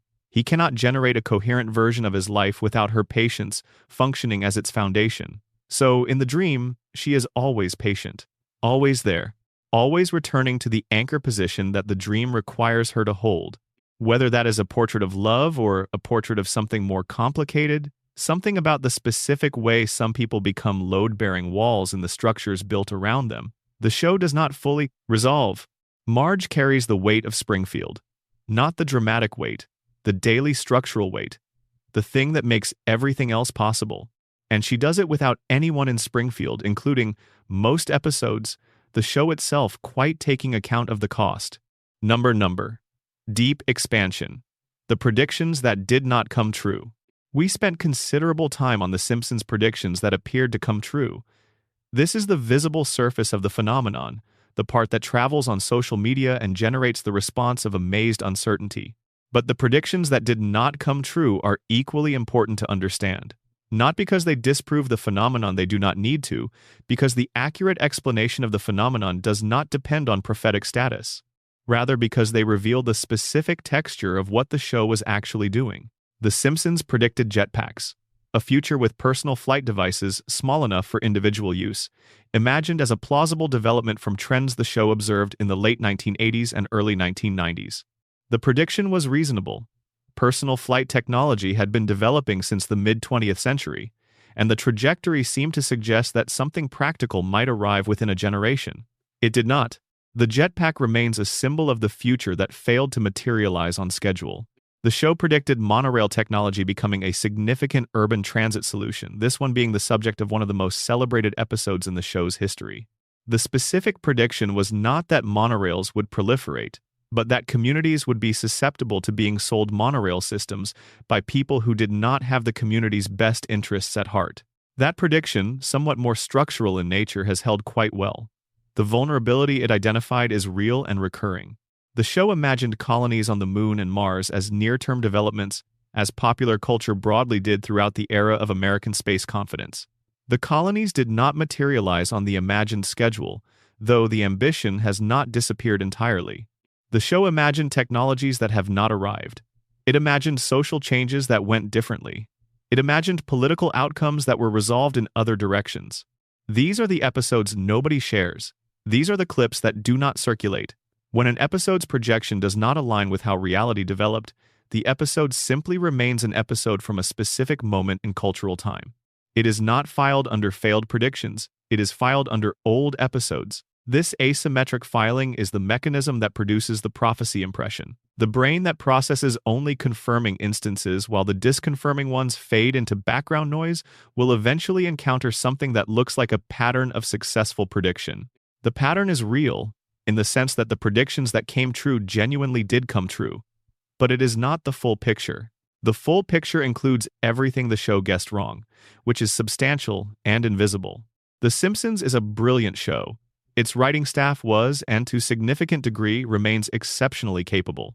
The things it has accurately anticipated were accurately anticipated because intelligent, well-informed people were paying careful attention to real trends and extending them plausibly. This is impressive. It is not supernatural, and the things it got wrong are as interesting as the things it got right, because they show where the show's model of the future was shaped by the assumptions of its moment. The jetpack assumption was the technology assumption of the 1980s and 1990s, that individual personal transport technology would continue to miniaturize and personalize. What actually happened was that the technology trend ran more toward networked connectivity and away from individual kinetic capability. The show predicted the future as the present's technological logic suggested, and in some areas the logic was correct, and in others it was not. The confirming instances remain famous. The disconfirming ones remain part of the archive. And the difference between those two fates is not the quality of the prediction, it is the confirmation. Number, deep expansion. Springfield as America's subconscious. Let us end the theoretical portion of tonight with the reading that encompasses all the others. Springfield is America's subconscious. Not a satire of America, a satire is external, observational, a mirror held up from a critical distance. Springfield is something closer to the interior, the place where the things America knows but cannot say live. The place where the pattern is visible because the characters inside it are too damaged to see it, and we watching from outside can see it clearly enough to feel its truth, without the mechanism of the show requiring us to act on that clarity. The nuclear plant is real. Not the specific plant with the specific three-eyed fish, but the industrial installation owned by someone with sufficient resources to exempt themselves from the accountability nominally applied to what the installation does to the surrounding community. That is a real thing. The show has been describing a real thing since 1989 with perfect patience. Homer's IQ of 55 is not a realistic portrayal of a nuclear safety inspector. But the gap between the competence a role requires and the competence the person filling it actually has the gap produced by the combination of inadequate education and economic desperation and the employer's specific interest in maintaining a compliant rather than capable workforce. That gap is real. Homer is the cartoon version. The real version is less funny and more numerous. Burns's purchase of political outcomes is played for comedy. The congressman who takes his call, the regulatory body that looks away, the news cycle that moves on without pursuing the three-eyed fish to its logical conclusion. These are jokes, and they are descriptions. Springfield's collective amnesia is a comedic device. It is also the most accurate depiction of how real communities handle information they cannot afford to act on. The mechanisms are less visible in the real version. There is no Judge Snyder issuing a legal decree. There are just the social and economic and political pressures that make some truths function as unspeakable and others function as official. The Simpsons has been drawing you a map. Not a map of Springfield. The show made sure that map is impossible. A map of something else. The territory beneath the familiar. The structure inside the surface. You have been watching it since the beginning. You have been absorbing the map without quite seeing what it shows, because the comedy arrives first and the map arrives in its slipstream. But tonight, in the dark, with the volume low and nowhere you need to be, perhaps you have seen a little more of it. Springfield will be there tomorrow. Homer will go to work. The plant will run. The fish will swim in the river with their three eyes. Maggie will watch from her corner with her enormous, knowing silence. And the show will go on, as it always has, as it always will, because we need it to.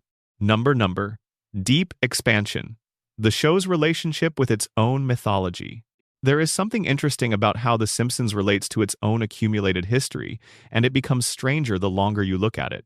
Most long-running shows build mythology. They establish facts about their world, their characters, their history, and they treat those facts as binding constraints on the stories they can tell. Characters grow and change in ways the mythology permits. Events that happened stay happened.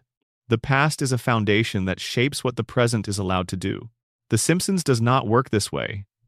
And for a while, this was dismissed as laziness or as a weakness, the show's inability or unwillingness to treat its own history as meaningful. But there is a reading of this relationship that frames it differently. The show treats its own mythology not as a foundation but as a resource, a library of facts that can be accessed when they serve the current episode and set aside when they do not. Homer's mother is dead until she is not. Skinner's backstory is established across multiple seasons until it is inverted in a single episode. Characters learn things that they demonstrably do not know the following week. From a conventional storytelling perspective, this is incoherence. From the perspective of the coma theory or the collective denial theory, it is the show accurately depicting how memory actually works in its universe. A dreaming brain does not maintain perfect historical consistency. A community operating under collective amnesia does not maintain perfect historical consistency. The show's treatment of its own mythology mirrors the internal logic of the theories that best explain the show's world. Consider the number of times the show has established Homer's backstory in ways that directly contradict other established backstories. His father was a figure of authority who he feared. His father was a figure of pathetic inadequacy who he pitied. His mother died when he was young. His mother was alive and in hiding. His relationship with Marge began in high school, in a specific and detailed way that has been retold with different specifics in different episodes without the show acknowledging the contradiction. Each version is played as though it is the true version. No character notices that this account differs from the previous account. The show simply provides the backstory the current episode needs and expects the audience to follow without flagging the divergence from the previous backstory. This is not how a show with a strong relationship to its own mythology operates. It is exactly how a dream operates. Dreams do not maintain consistent backstories. They provide whatever backstory the current dream needs, drawing from the available memory material without concern for whether it contradicts the previous night's version. The backstory is generated to serve the present moment. When the present moment changes, the backstory is regenerated. Homer's dreaming mind does not have a fixed memory of its own history. It has a reservoir of impressions and feelings and fragments from which it constructs whatever account is needed to make the current episode make sense. The lack of consistent mythology is not the show's failure. It is the show's most precise depiction of what it is depicting. Now consider the guest appearances. One of the most reliable sources of comedy in the middle and later seasons is the sheer improbability of the famous people who appear in Springfield. Musicians, athletes, politicians, actors, scientists, cultural figures from every field they arrive in Springfield, interact with the Simpson family and depart, and Springfield accepts their presence as an ordinary thing. The show's early seasons had guest appearances, but they were handled with a different quality of justification. Later seasons become almost aggressive in the regularity and improbability of celebrity presence. The famous person is in Springfield because the episode requires a famous person, and the episode requires a famous person because the dream requires stimulation. And the most available source of stimulation for a brain in a hospital is ambient media. Burns visiting a room, a nurse discussing something with a colleague at the desk nearby, a television playing in the corner of the ward. Homer's brain, receiving these inputs through the fog of unconsciousness, processes them and incorporates them. The name becomes a character, the voice becomes a presence. The famous person walks into Springfield because they walked into Homer's hospital room in some form as a sound, as a reference, as a fragment of overheard conversation, and the dream translated them into the simulation. The celebrity guest is not just comedy. The celebrity guest is evidence of where the simulation's source material is coming from. The guests are the signals Homer's brain can still receive from the outside world, transformed into the inhabitants of the world he has constructed. Every famous person who has ever appeared in Springfield was, in some form, reaching Homer from outside the coma. The question the theory cannot answer is whether anyone outside the coma was reaching back. Number, deep expansion. The river, the fish, and the question nobody asked.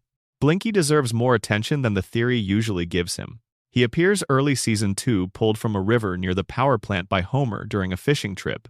He is caught, displayed, photographed, and for a brief moment becomes the center of a political controversy about environmental contamination.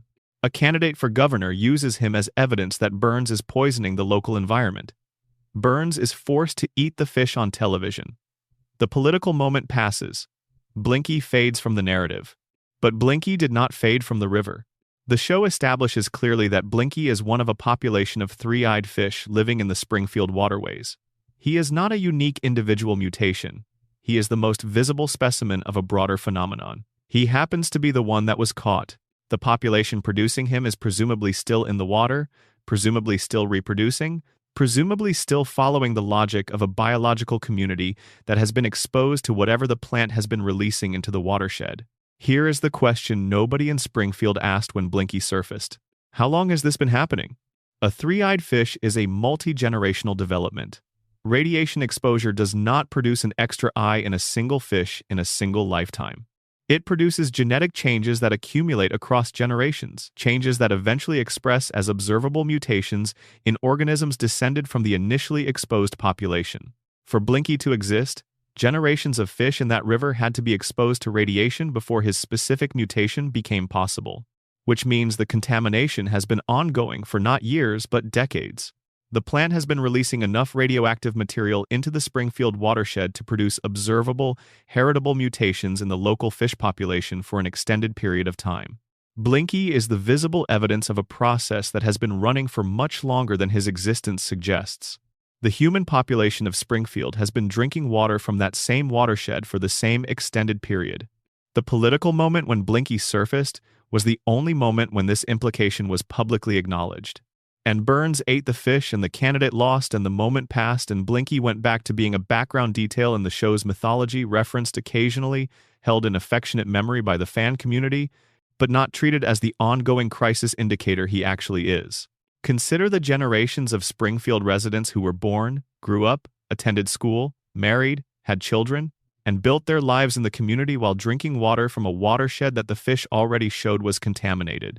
Consider how many people consumed how much of that water over how many years before Blinky surfaced and created the brief political moment that did not produce change.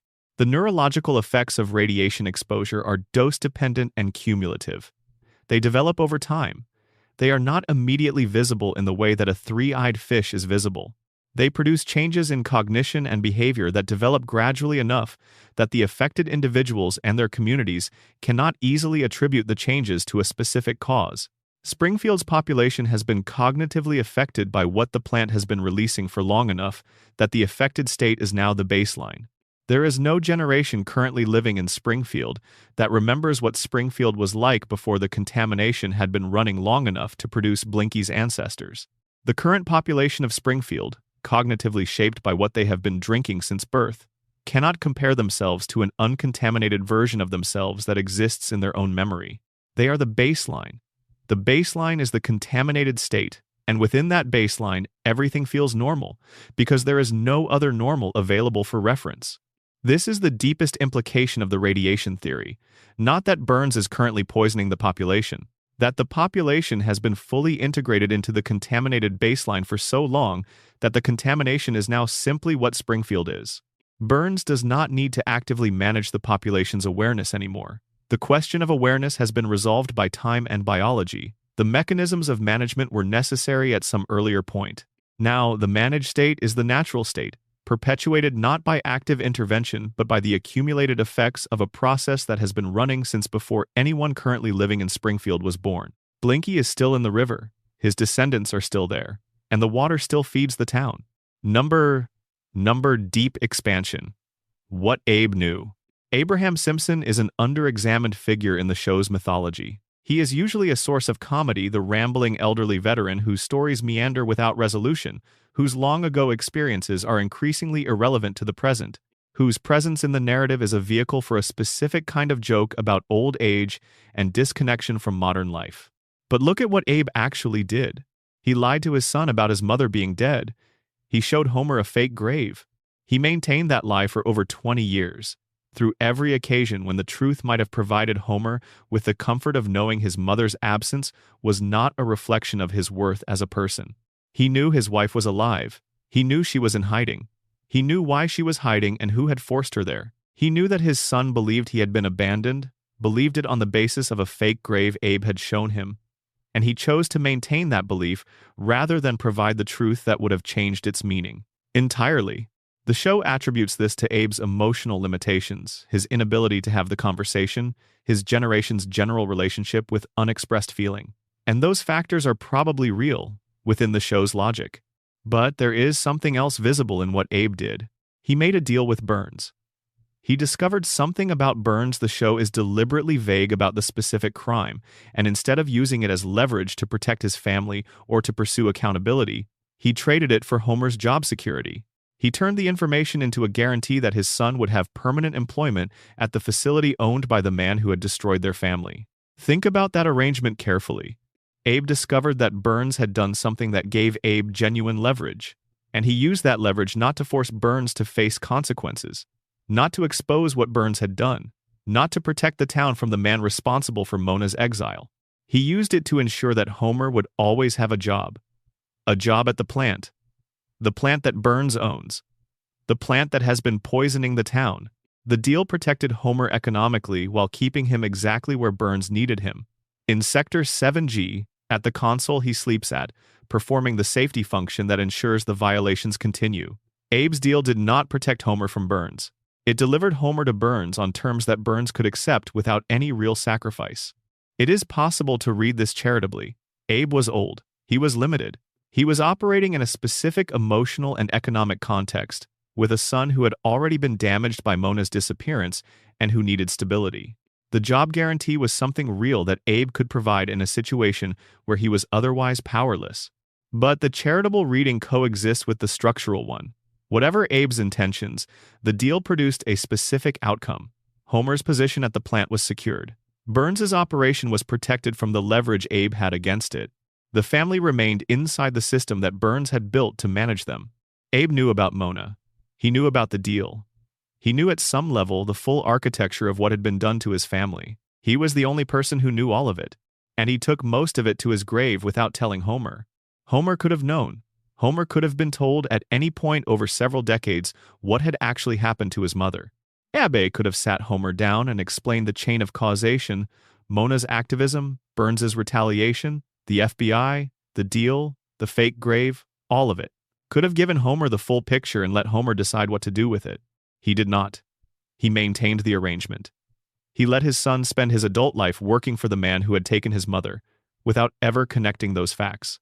And then he told Homer separately about the deal with Burns, much later, in the way the show depicts as another late-life revelation that Homer does not quite know what to do with. Abe is usually the show's portrait of lovable if exhausting old age, but he is also the show's portrait of the specific damage done by people who choose accommodation over truth and then spend their remaining years finding ways to live with that choice. He loved Homer. That is clearly true within the show's depiction.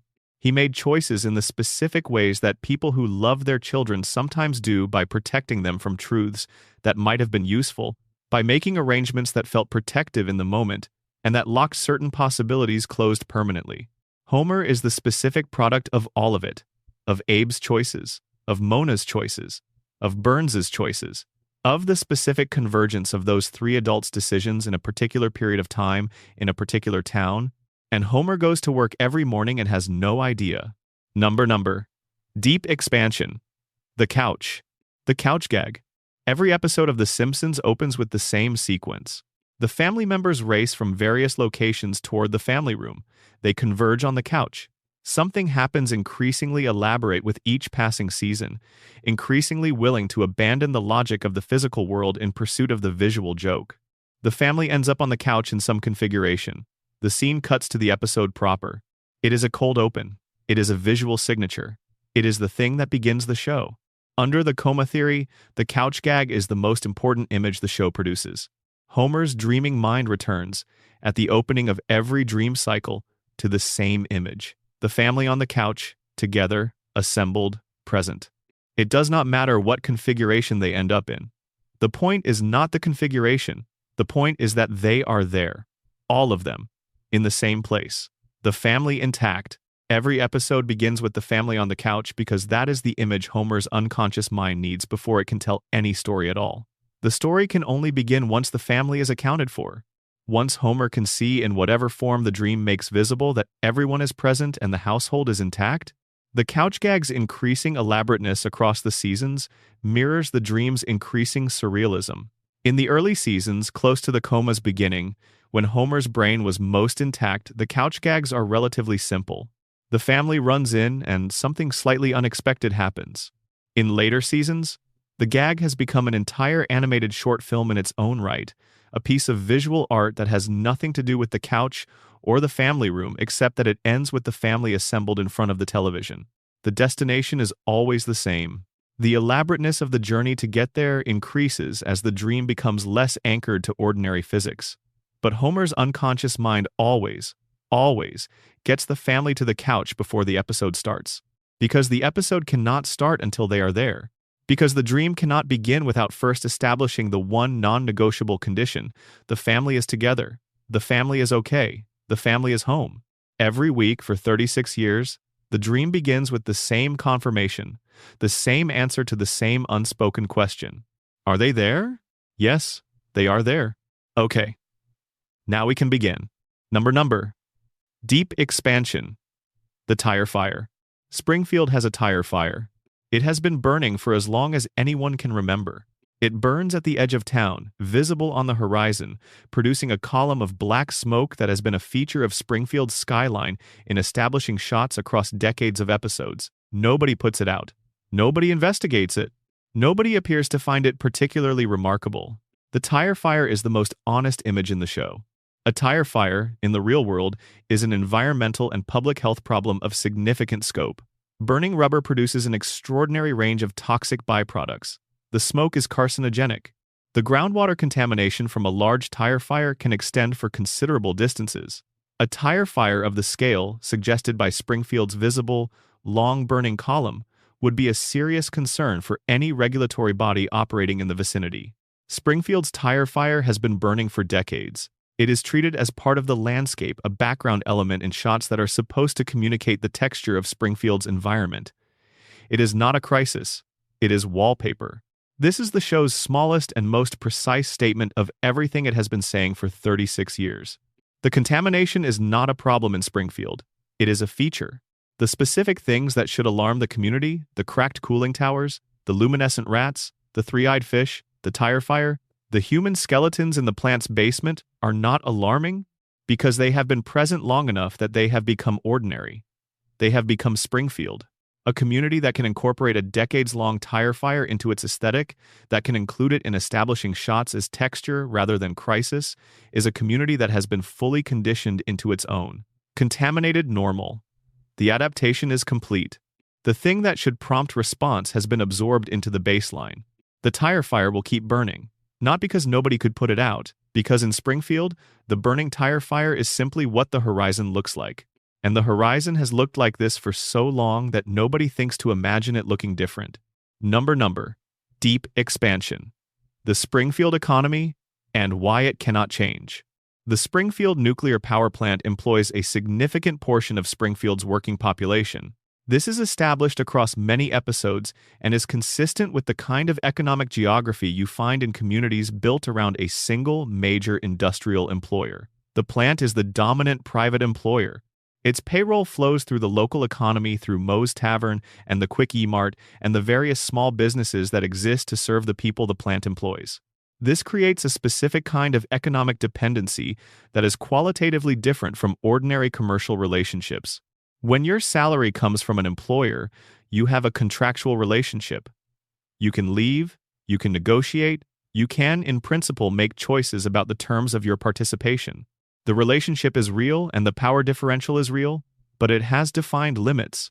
When the dominant employer in your community also determines the health of every business in the community because its employees are the customers of every business, because the local tax base depends on its continued operation, because the real estate market is tied to its employment levels, then the dependency is total.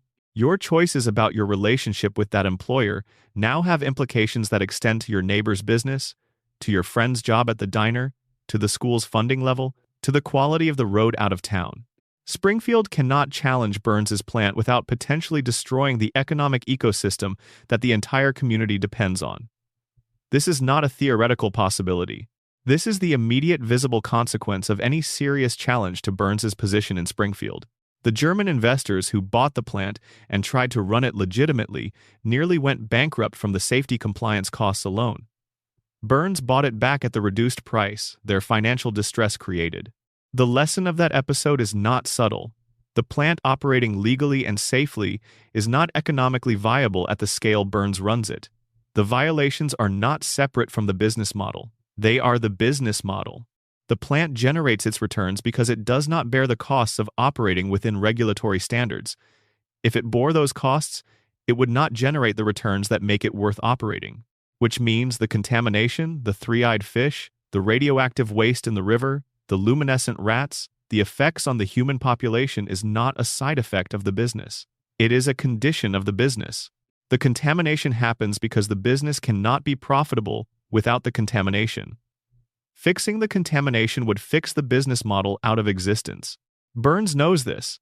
This is why he refused the $56 million repair cost, not because he could not afford it, because affording it was not the question. The question was what the plant would look like after the repairs. And the answer was unprofitable. A properly operated, properly maintained nuclear facility generating electricity for one mid-sized town at a regulated rate of return is not the kind of business that produces a billionaire. The billionaire is the product of the unregulated version. The unregulated version contaminates the town. The contamination cannot be separated from the business model without destroying the business model. Springfield cannot address the contamination without destroying the economic foundation of its own existence. And a community capable of recognizing this structural dilemma, a community with enough cognitive capacity and organizational coherence to confront the full shape of its situation, might conclude that the foundation is worth destroying in exchange for an environment that does not produce three-eyed fish in its rivers. But Springfield's population has been cognitively affected by the very contamination it would need to confront. The tool you need to recognize the problem is damaged by the problem you need to recognize. This is the loop. This is the trap. And Burns, at the center of the loop, survives and profits because the loop was built around his continued operation. Number deep expansion. Homer's relationship with failure. Homer fails constantly. This is the foundational comedic fact of the show.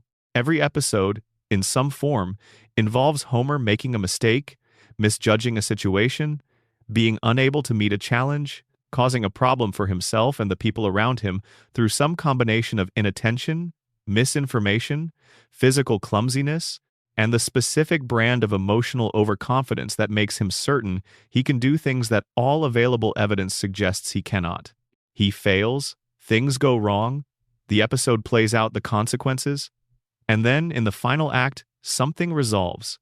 Not always through Homer's specific competence, often through luck, or through the intervention of someone more capable, or through the show simply requiring the situation to resolve because the episode needs an ending. The family is intact.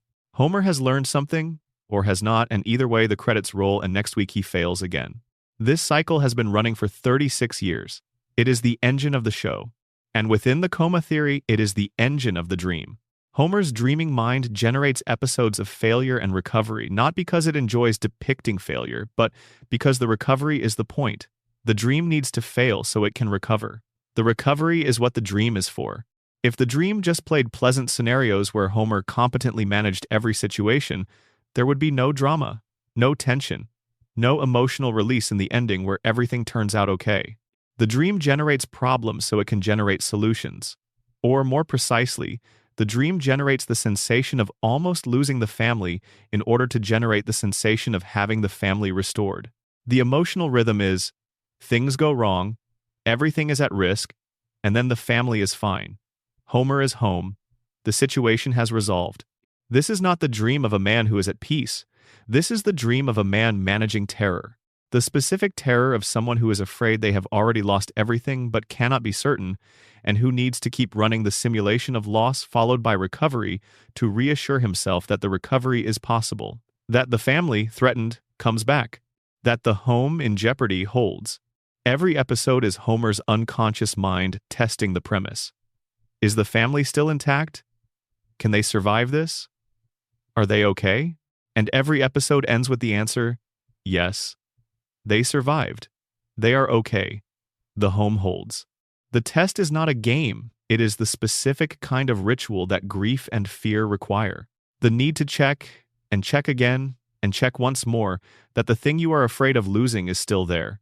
Homer is checking, every week, across 36 years and nearly 800 episodes. Still checking. Still finding them there. Number. Deep expansion. The night the show admitted everything. The episode Eternal Moonshine of the Simpson Mind aired in season 19. It follows Homer attempting to piece together a lost night by exploring his own memories, which are depicted as a literal interior world, a kind of architectural space that Homer moves through, encountering fragments of his own history. The episode is not primarily about the theories we have discussed tonight. It is about Homer's memory, his marriage, and a specific sequence of events from the previous night that he has somehow lost access to. But in the process of exploring Homer's memory, the episode does something quietly extraordinary. It demonstrates that Homer's internal world is vast and strange, and organized by emotional logic rather than chronological or factual logic. His memories do not exist as a searchable archive. They exist as a landscape that must be navigated intuitively, where significance determines accessibility rather than recency or factual accuracy. This is exactly how the coma theory describes the dream. A mind organized by emotional logic, a world assembled from significance rather than sequence.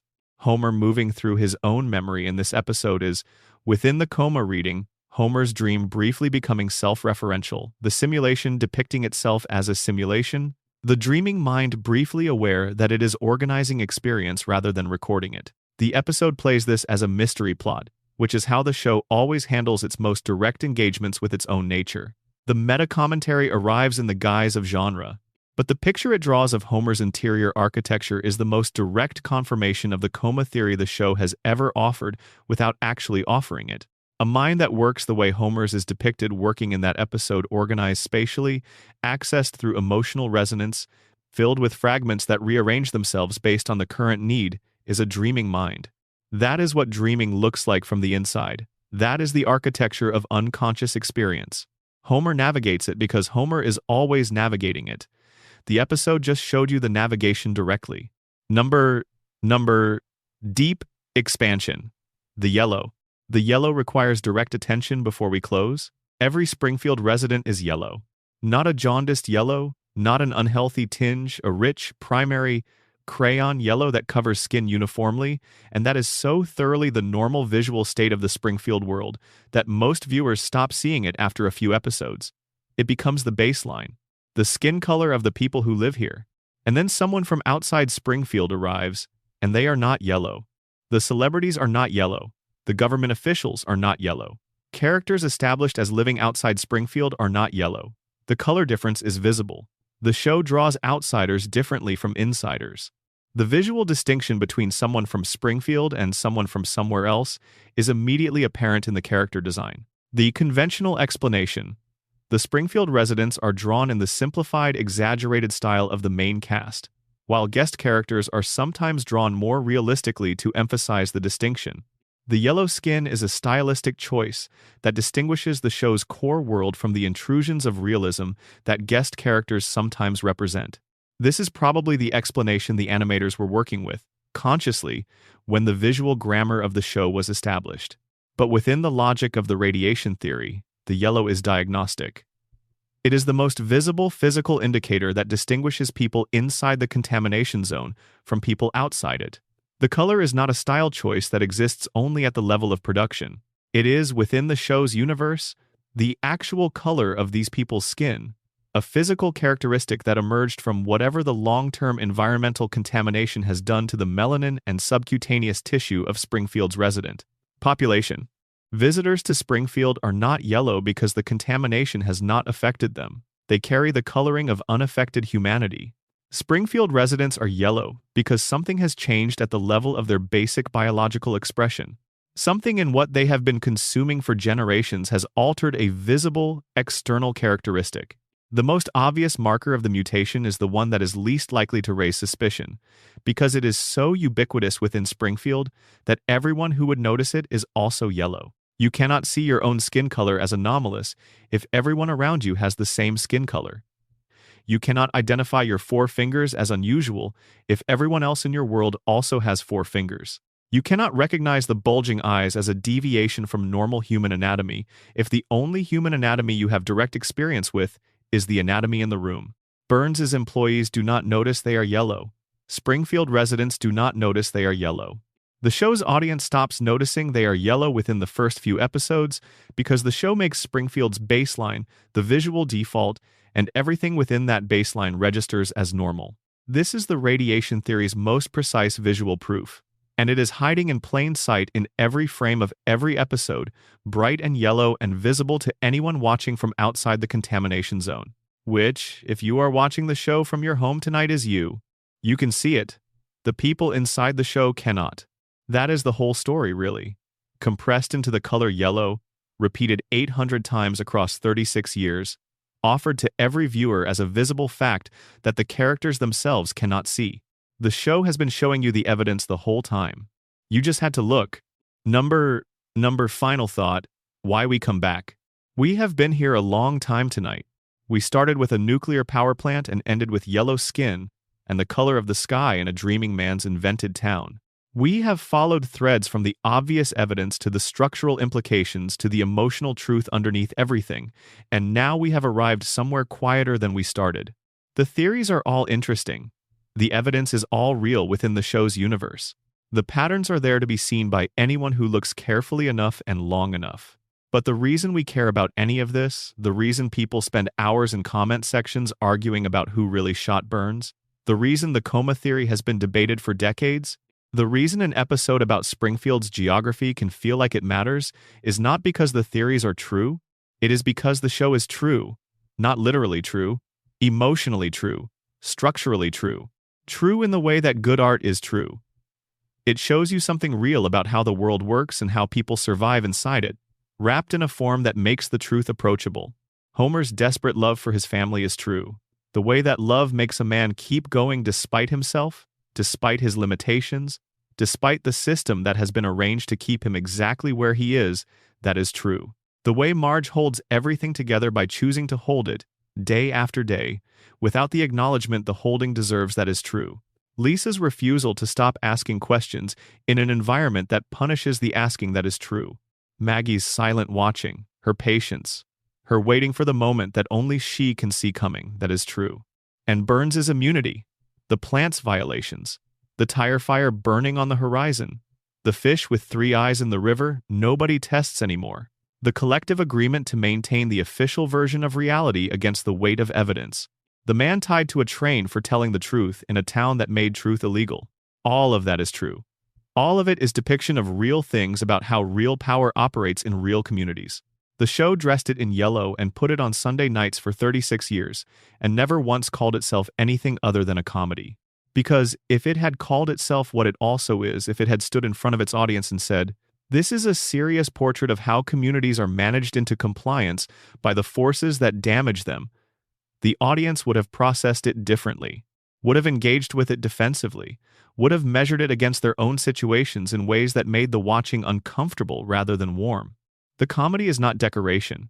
The comedy is the delivery mechanism.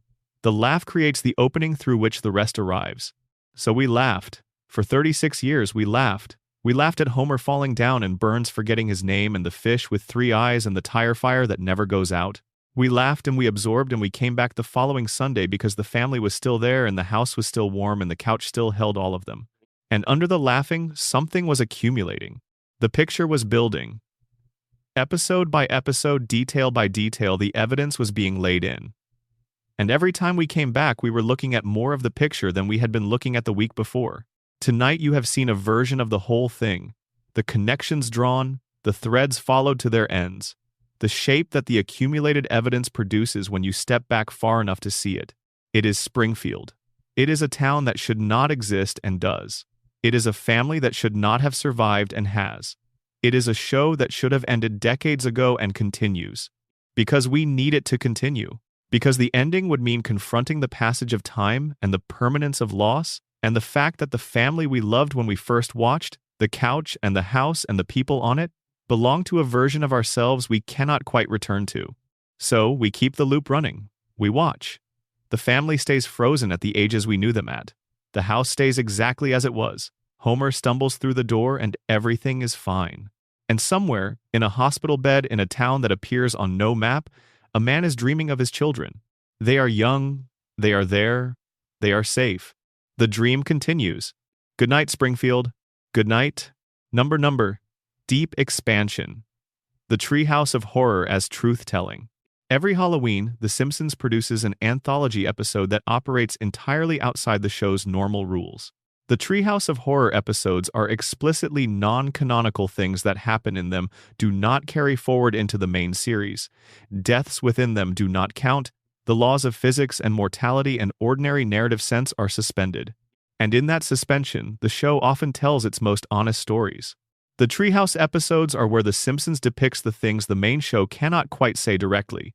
Homer killing his family, the entire town dying, Bart exhibiting abilities that would, in the main series, require explanation, but that in the Halloween episode can simply be present. The dissolution of the social order. The arrival of genuine darkness without the safety net of the reset. Within the coma theory framework, the treehouse episodes have a specific character. If the main series is Homer's dreaming mind, working through the normal material of his emotional life, family, work, the texture of Springfield daily existence, then the treehouse episodes are the dream's darker layers. The material that a dreaming mind produces when it is processing the fears that sit beneath the wishes, the monsters in the hospital room taking shape in the dream, the possibility of losing everything expressing itself in narrative that can be witnessed and then dismissed as just Halloween, just a special episode, not real. Homer's dreaming mind needs to process fear. It cannot sustain an endless, optimistic simulation without the pressure of what the optimism is pushing back against. The treehouse episodes are where the pressure vents, where the terror that the ordinary episodes are built to contain gets its annual release, and then they end, and the main series resumes, and the family is there, and everything is fine, and the dream has survived another pass through its own darkest material. The treehouse of horror is the dream's immune response, the mechanism by which the dream acknowledges the possibility of catastrophe while ultimately containing it within a form that cannot cross into the canonical narrative. The monsters are real in October. They are not real in November. The dream holds. Number. Deep expansion. The music. The Simpsons has a specific musical identity that is worth thinking about. The theme, composed by Danny Elfman, is one of the most recognized pieces of music in American television history. It is whimsical and slightly chaotic, and carries a quality of benign madness, the sense of a world in which ordinary rules apply loosely, and the unexpected is always nearby. It announces Springfield, but within specific episodes, the show has used music with a precision and emotional intelligence that goes beyond background scoring. The saxophone that Lisa plays is not just a character trait, it is the show's most honest emotional voice. When Lisa plays, the show can say things it cannot say through dialogue. The The saxophone carries grief and aspiration and loneliness with a directness that the comedy's social conventions cannot always accommodate. The music the show uses in its most genuinely moving moments, the ending of Mother Simpson, the reunion scenes, the moments of quiet emotional honesty that the show reaches for in its best episodes, is not underscoring comedy. It is the show speaking directly, using the non-verbal channel because the verbal channel is occupied by the jokes. Under the coma theory, the music is the signal from outside. Homer's brain receiving sound through the hospital room, the television, the radio, the conversations of visitors, and translating it into the emotional texture of the dream. The saxophone might be the sound of something playing somewhere in the corridor. The haunting horns of the theme might be the rhythm of medical machinery translated by a dreaming brain into something that sounds like a Springfield establishing shot. The dream has a score because dreams do. They take the sounds of the world and transform them into the sounds of the dream world, maintaining the emotional content while changing the source. Lisa's saxophone is the world outside telling Homer something he cannot quite hear clearly, arriving as music because music is what the dreaming brain makes from what it cannot fully decode. Number. Deep expansion. Why Springfield cannot be found, and why that matters. We discuss the geography of Springfield at length, the impossible combination of features, the deliberate contradictions, Matt Groening's 2012 confession about Oregon and the show's immediate subsequent refusal to honor the confession. But there is one more layer to the geographic impossibility that deserves attention. Springfield cannot be found because the kind of accountability that finding it would enable cannot be permitted within the show's universe. Consider what happens when a specific toxic facility in a specific real location becomes publicly identifiable. The community around it can identify itself. The residents have a specific jurisdiction, a specific EPA region, a specific state attorney general, a specific congressional district. The lawyers who would challenge the facility on behalf of the affected population know exactly which courts have jurisdiction, which regulatory bodies have authority, which political actors represent the affected constituents. Springfield's geographic ambiguity removes all of these anchors. You cannot file a lawsuit against a facility whose state keeps changing. You cannot appeal to your congressional representative when the congressional district is undefined. You cannot hold the state's environmental enforcement apparatus accountable for failing to act when the state keeps shifting between episodes. The geographic impossibility is a structural feature of the system that protects the plant. Burns does not need to corruptly influence a specific regulatory body if there is no specific regulatory body with established, uncontested jurisdiction. The ambiguity itself is the protection. And this protection was built into the show at the level of its founding creative decisions by people who, one assumes, were thinking about how to make Springfield universal, rather than about how to protect a fictional polluter from fictional regulators. But the effect is the same. Springfield floats. And floating things cannot be pinned with accountability. Under the radiation theory, the geography is the plant's most effective defense mechanism, not the three-eyed fish they ate on television, not the PR operation of an owner who is occasionally willing to do a stunt, the unfixable geography of a town that no regulatory body can definitively claim jurisdiction over. The contamination continues in no particular state. The violations remain at 342 in no particular jurisdiction. And the case, if anyone were to file one, would face its first and most fundamental challenge in establishing which court even has the right to hear it. Number deep expansion. On watching from the outside. Here is something that does not get discussed often enough. We are not Springfield. The theories we have spent this night exploring are available to us in their entirety because we are outside the contamination zone, outside the coma, outside the collective amnesia and the legal decree that makes truth unspeakable. We can see Blinky and ask the question nobody in Springfield asks. We can notice that nobody ages and wonder why. We can observe Burns glowing in the dark and think, that is radiation, not an alien, and here is what it implies. We can see all of this because we have the specific gift of the outside perspective. We are watching Springfield, not living in it. We are receiving the information as information, not as the texture of ordinary daily life. This gift comes with a specific responsibility that the theories create. If the radiation theory is accurate in the ways it is accurate about real communities built around polluting industries, if the structural description of how communities are managed into compliance is true outside of Springfield as well as within it, then The outside perspective is not just a pleasurable intellectual position. It is a position from which something other than absorption is available. The people of Springfield cannot ask why the fish have 3 eyes, because the contamination has compromised their capacity to ask. The people watching Springfield can ask because we are outside the compromised system. The show spent 36 years drawing you a map of how this works. Not because the writers were activists or because the show had a programmatic political agenda, but because the writers were intelligent observers of the world they lived in, and the world they lived in contained these structures, and their specific vocation was to notice and depict. So they noticed. They depicted. For 36 years, in the form of comedy, at 8 o'clock on Sunday night. And now you have the map. What you do with it is up to you. Springfield is not going to figure it out. Springfield has already been shown why it cannot figure it out. The contamination, the amnesia, the decree against truth, the exile of anyone who insists on the wrong version of reality. The mechanisms are in place, and they are effective, and they will continue to be effective as long as the plant keeps running, and the water keeps flowing, and the population keeps drinking. But you are not drinking the water. You are watching from outside, and the fish has 3 eyes. Number, deep expansion. Bart and the specific weight of being 10 forever. We have spent this night analyzing Homer and Burns and Maggie and Lisa and Mona with considerable care. We have traced their relationships to the contamination, to the dream, to the structures of power and denial that make Springfield what it is. Bart has been waiting. Bart Simpson is 10 years old. He has been 10 years old for 36 years. He is arguably the character the show was initially built around, the spiky-haired, perpetually transgressive, authority-defying kid who gave the show its early identity and who the cultural conversation treats as the essential Springfield figure. And Bart is complicated in ways the show sometimes acknowledges and sometimes declines to. The early seasons establish that Bart is not simply a troublemaker. He is a specific kind of child, one whose intelligence expresses itself through subversion rather than through the academic channels the school system recognizes. He is creative.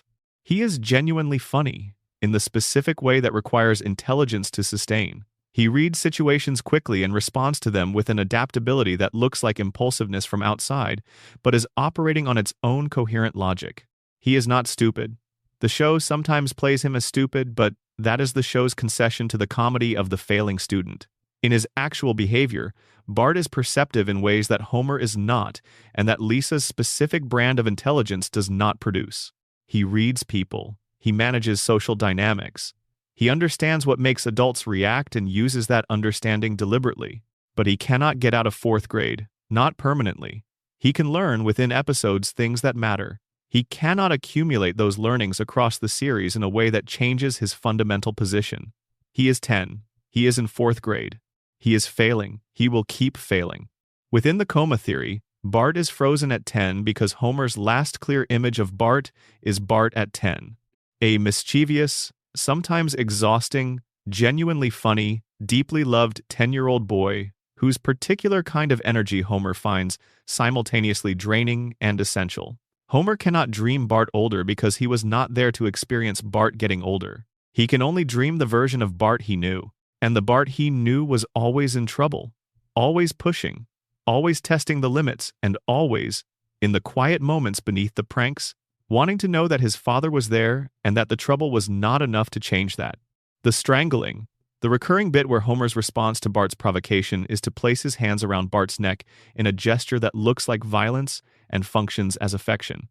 It is a strange piece of physical comedy that the show uses repeatedly, but it is also something else. It is Homer's specific language of engagement with his son, the only physical contact between them that is not mediated by the awkwardness of genuine tenderness. A father who cannot say I love you but who grabs his son and squeezes, and a son who provokes specifically because the provocation produces the contact, and both of them knowing, at some level beneath the comedy, what the exchange is actually about. Homer dreams Bart at 10 because Bart at 10 is the Bart Homer needs.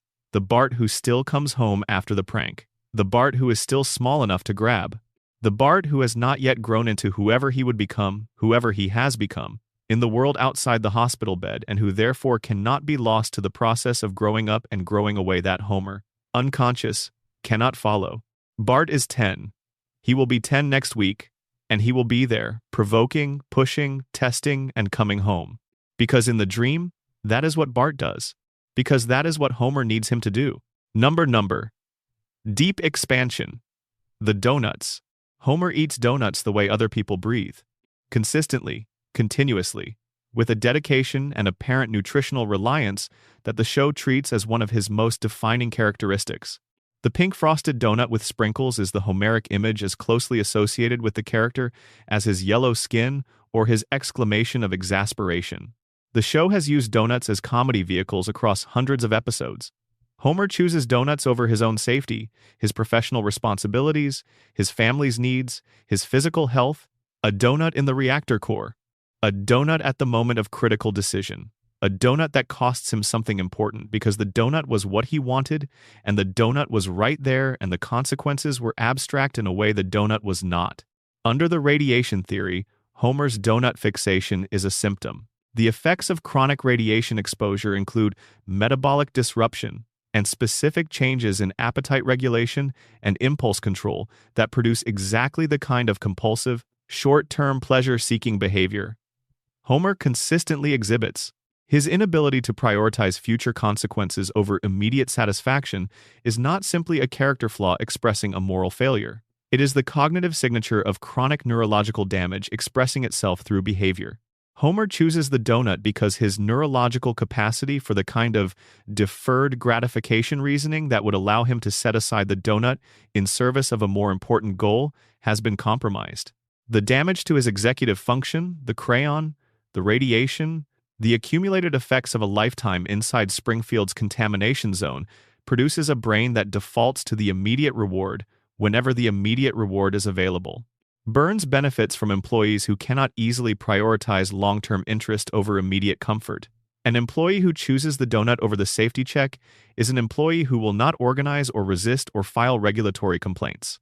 Not because he is choosing compliance, but because the cognitive function required to connect his immediate experiences to their longer-term implications has been reduced below the threshold where such connections generate. Action. The donut is not just a donut. The donut is the symptom. The symptom is the product of the contamination, and the contamination is the condition Burns requires to maintain his operation. Every pink frosted donut with sprinkles, in every episode across 36 years, is the most visible piece of evidence in the case the show is building. Homer reaches for it. Of course he does. He always reaches for it. Number. Deep expansion. The night before sleep. You are still here. It is late or early, or whatever it is in the specific pocket of time you occupy tonight. The hours when the ordinary demands of the day have loosened their grip, and the particular quality of late-night thinking is available. The kind of thinking that is slower and looser, and more willing to follow a thread to its end than the thinking of ordinary daylight hours. We have spent this time in Springfield together. We have gone deep into the theories and the evidence and the structural implications and the emotional underpinnings of a show that has been running since before many of you were born and that has accumulated, across its decades of existence, a body of work that rewards this kind of attention. The theories are not the point. They are the vehicle. The point is the attention they require, the sustained, careful, curious attention to something familiar, looking for what is actually there rather than what you expect to be there. That attention is worth practicing, not just on animated shows, on everything, on the familiar structures of daily life that have been present long enough to feel like background, the background that becomes invisible through familiarity, that stops triggering the question of why until something makes you look directly. Blinky is in the river. The tire fire is on the horizon. The fish have 3 eyes and the fingers number 4 and the skin is yellow, and the safety inspector is asleep at his console, and the violations sit at 342. None of this is hidden, all of it is visible. The show has been showing it to you for 36 years. And the question the show cannot answer for you, because the show is inside Springfield, and Springfield cannot answer. It is what the person watching from outside does with what they can see that the people inside cannot. That is not a question for tonight. Tonight is for the slow drift toward sleep, for the loosening of the day's particular tensions, for the specific restfulness of having followed something carefully to its end. Tonight is for the couch on Evergreen Terrace, warm and full, the television casting its gentle light across the family assembled there. Tonight is for the loop, and for Homer dreaming, and for the fish with 3 eyes swimming in the river in a town that appears on no map. Sleep well? Springfield will be here when you wake up. It always is. Number. Deep expansion. The Springfield that lives in you. Every person who has watched The Simpsons for long enough has their own Springfield. Not the official one, not the canonical Springfield with its documented geography and established character histories and the continuity that the show maintains and violates in roughly equal measure. A personal Springfield. The one built from the specific episodes seen at specific moments in a specific life, assembled into a version of the town that reflects the viewer as much as the show. There are people whose Springfield is primarily the world of the early seasons, the Springfield of real marital tension, and the genuine weight of financial stress, and the specific emotional honesty of episodes that treated Homer's failures as meaningful rather than spectacular. A quieter Springfield, a more human-scaled one. There are people whose Springfield is the peak surrealism middle period, where the show reached furthest into the impossible and produced episodes that feel more like extended comedy sketches than like family drama. A looser Springfield. One where the emotional stakes are lighter and the visual invention is at its most extravagant. There are people whose Springfield is whatever episodes they encountered first as children, which created the baseline against which every subsequent episode is measured. Children who grew up watching the show in the 90s have a different personal Springfield than children who encountered it through streaming in the 2010s, encountering a different sample of episodes in a different order without the context of original broadcast. The Springfield you carry is not the show's Springfield, it is yours. It is assembled from what you watched, when you watched it, what age you were, what your life was like at the time, what you needed the show to be, and the show let you do this. The show's deliberate geographic impossibility, its floating timeline, its willingness to be whatever the current episode needs it to be without being constrained by what previous episodes established. All of this gives the audience room to build their own version. Springfield is generous in this specific way.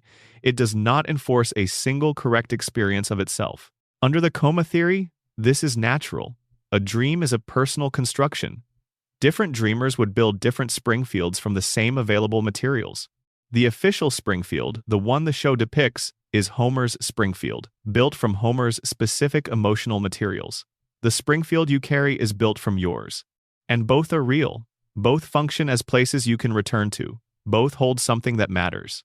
The show's great achievement across 36 years is not any single episode or season or creative decision. It is the cumulative creation of a space in the audience's collective imagination that functions the way the best shared cultural spaces function, as a place that belongs to everyone who has spent time in it, that exists as much inside its audience as inside its episodes. That persists not because the broadcast schedule continues, but because the people who carry it will not let it go. Springfield lives in you, the version of it that you built from the episodes you watched at the times you watched them, the jokes that landed and the moments that moved you and the characters who, for whatever reason, stuck. That Springfield is not fictional. It is as real as anything you carry from the years that produced it. More real, perhaps, than many things because it was built from the specific quality of attention that watching something you love produces, and that quality of attention leaves traces that ordinary experience often does not. You live in a specific place, in the real world, with a specific address, and a specific set of neighbors, and a specific set of local problems and local joys. That place is yours in the practical sense. But somewhere in your interior there is also a couch on Evergreen Terrace, a house with a specific light coming through the kitchen window, a town that is simultaneously everywhere and nowhere, contaminated and beloved, impossible and inescapable. That place is yours too. It has been since the first episode you watched, since the first time the opening credits ran and the family raced from wherever they were toward the same destination and arrived and assembled and the show began. Springfield has been yours since then. It will be yours past tonight. Past every tonight. Good night. Number. Deep expansion. On the specific comfort of theories in the dark, there is something about the late hours that makes theories feel more available, not more believable. Necessarily, the quality of evidence does not change with the time of day, and the logic of an argument is the same at midnight as it is at noon. But the availability of the evidence to the mind that is considering it seems different. During ordinary daylight hours, the mind is occupied with the specific tasks of ordinary life, the demands of work, the logistics of schedules, the social presence required by proximity to other people. The background processes of consciousness are running, but attention is allocated to the foreground, to the things that require active management. At this hour, the foreground has quieted. The day's particular demands have concluded. The to-do list has been set down somewhere, still present but not requiring immediate action. And in that quieter foreground, the background becomes more audible. This is why people think differently late at night. Not better or worse differently, more associative, more willing to follow a connection that the structured thinking of daytime would decline as insufficiently rigorous. More inclined to let the implications of an idea extend toward their ends, without the practical editing that asks whether the implication is actionable. The theories we have explored tonight are the product of late-night thinking, applied to a show that rewards it. They were built by people sitting exactly where you might be sitting now, in exactly these hours, following threads that the daytime mind might not have followed, asking questions that felt urgent at 2 in the morning and that arrived, through sustained attention across many late nights, at answers that turned out to be coherent. You have followed those threads tonight. You have gone where they led. You have looked at a cartoon family in an impossible town and asked what is actually there. And what is there, at the end of the threads and the answers and the accumulated evidence, is a family. A specific, imperfect, exhausted, loving family in a house on a street in a place that cannot be found on a map. A father who is not quite smart enough to understand the architecture of his own life. A mother who understands it too well and keeps going anyway. A son who is perpetually 10 years old and somehow still learning something in every episode. A daughter who has never stopped asking why. A baby who knows more than anyone. The theories are the way in. The family is what is there when you arrive. And the family is enough to explain why the loop keeps running, why the show keeps going, why we keep watching. Because the family, impossible and cartoon and contaminated and dreamed, is recognizable in the specific way that art is recognizable. It shows us something true about the shape of love in difficult circumstances, the way it persists, the way it finds its way home. Even through 36 years of evidence that everything in Springfield is deeply structurally wrong, the family persists, the home holds, Homer finds his way back, and that specifically is worth dreaming about, even for a very long time, even in the dark, even from a hospital bed in a town no one can find. Good night.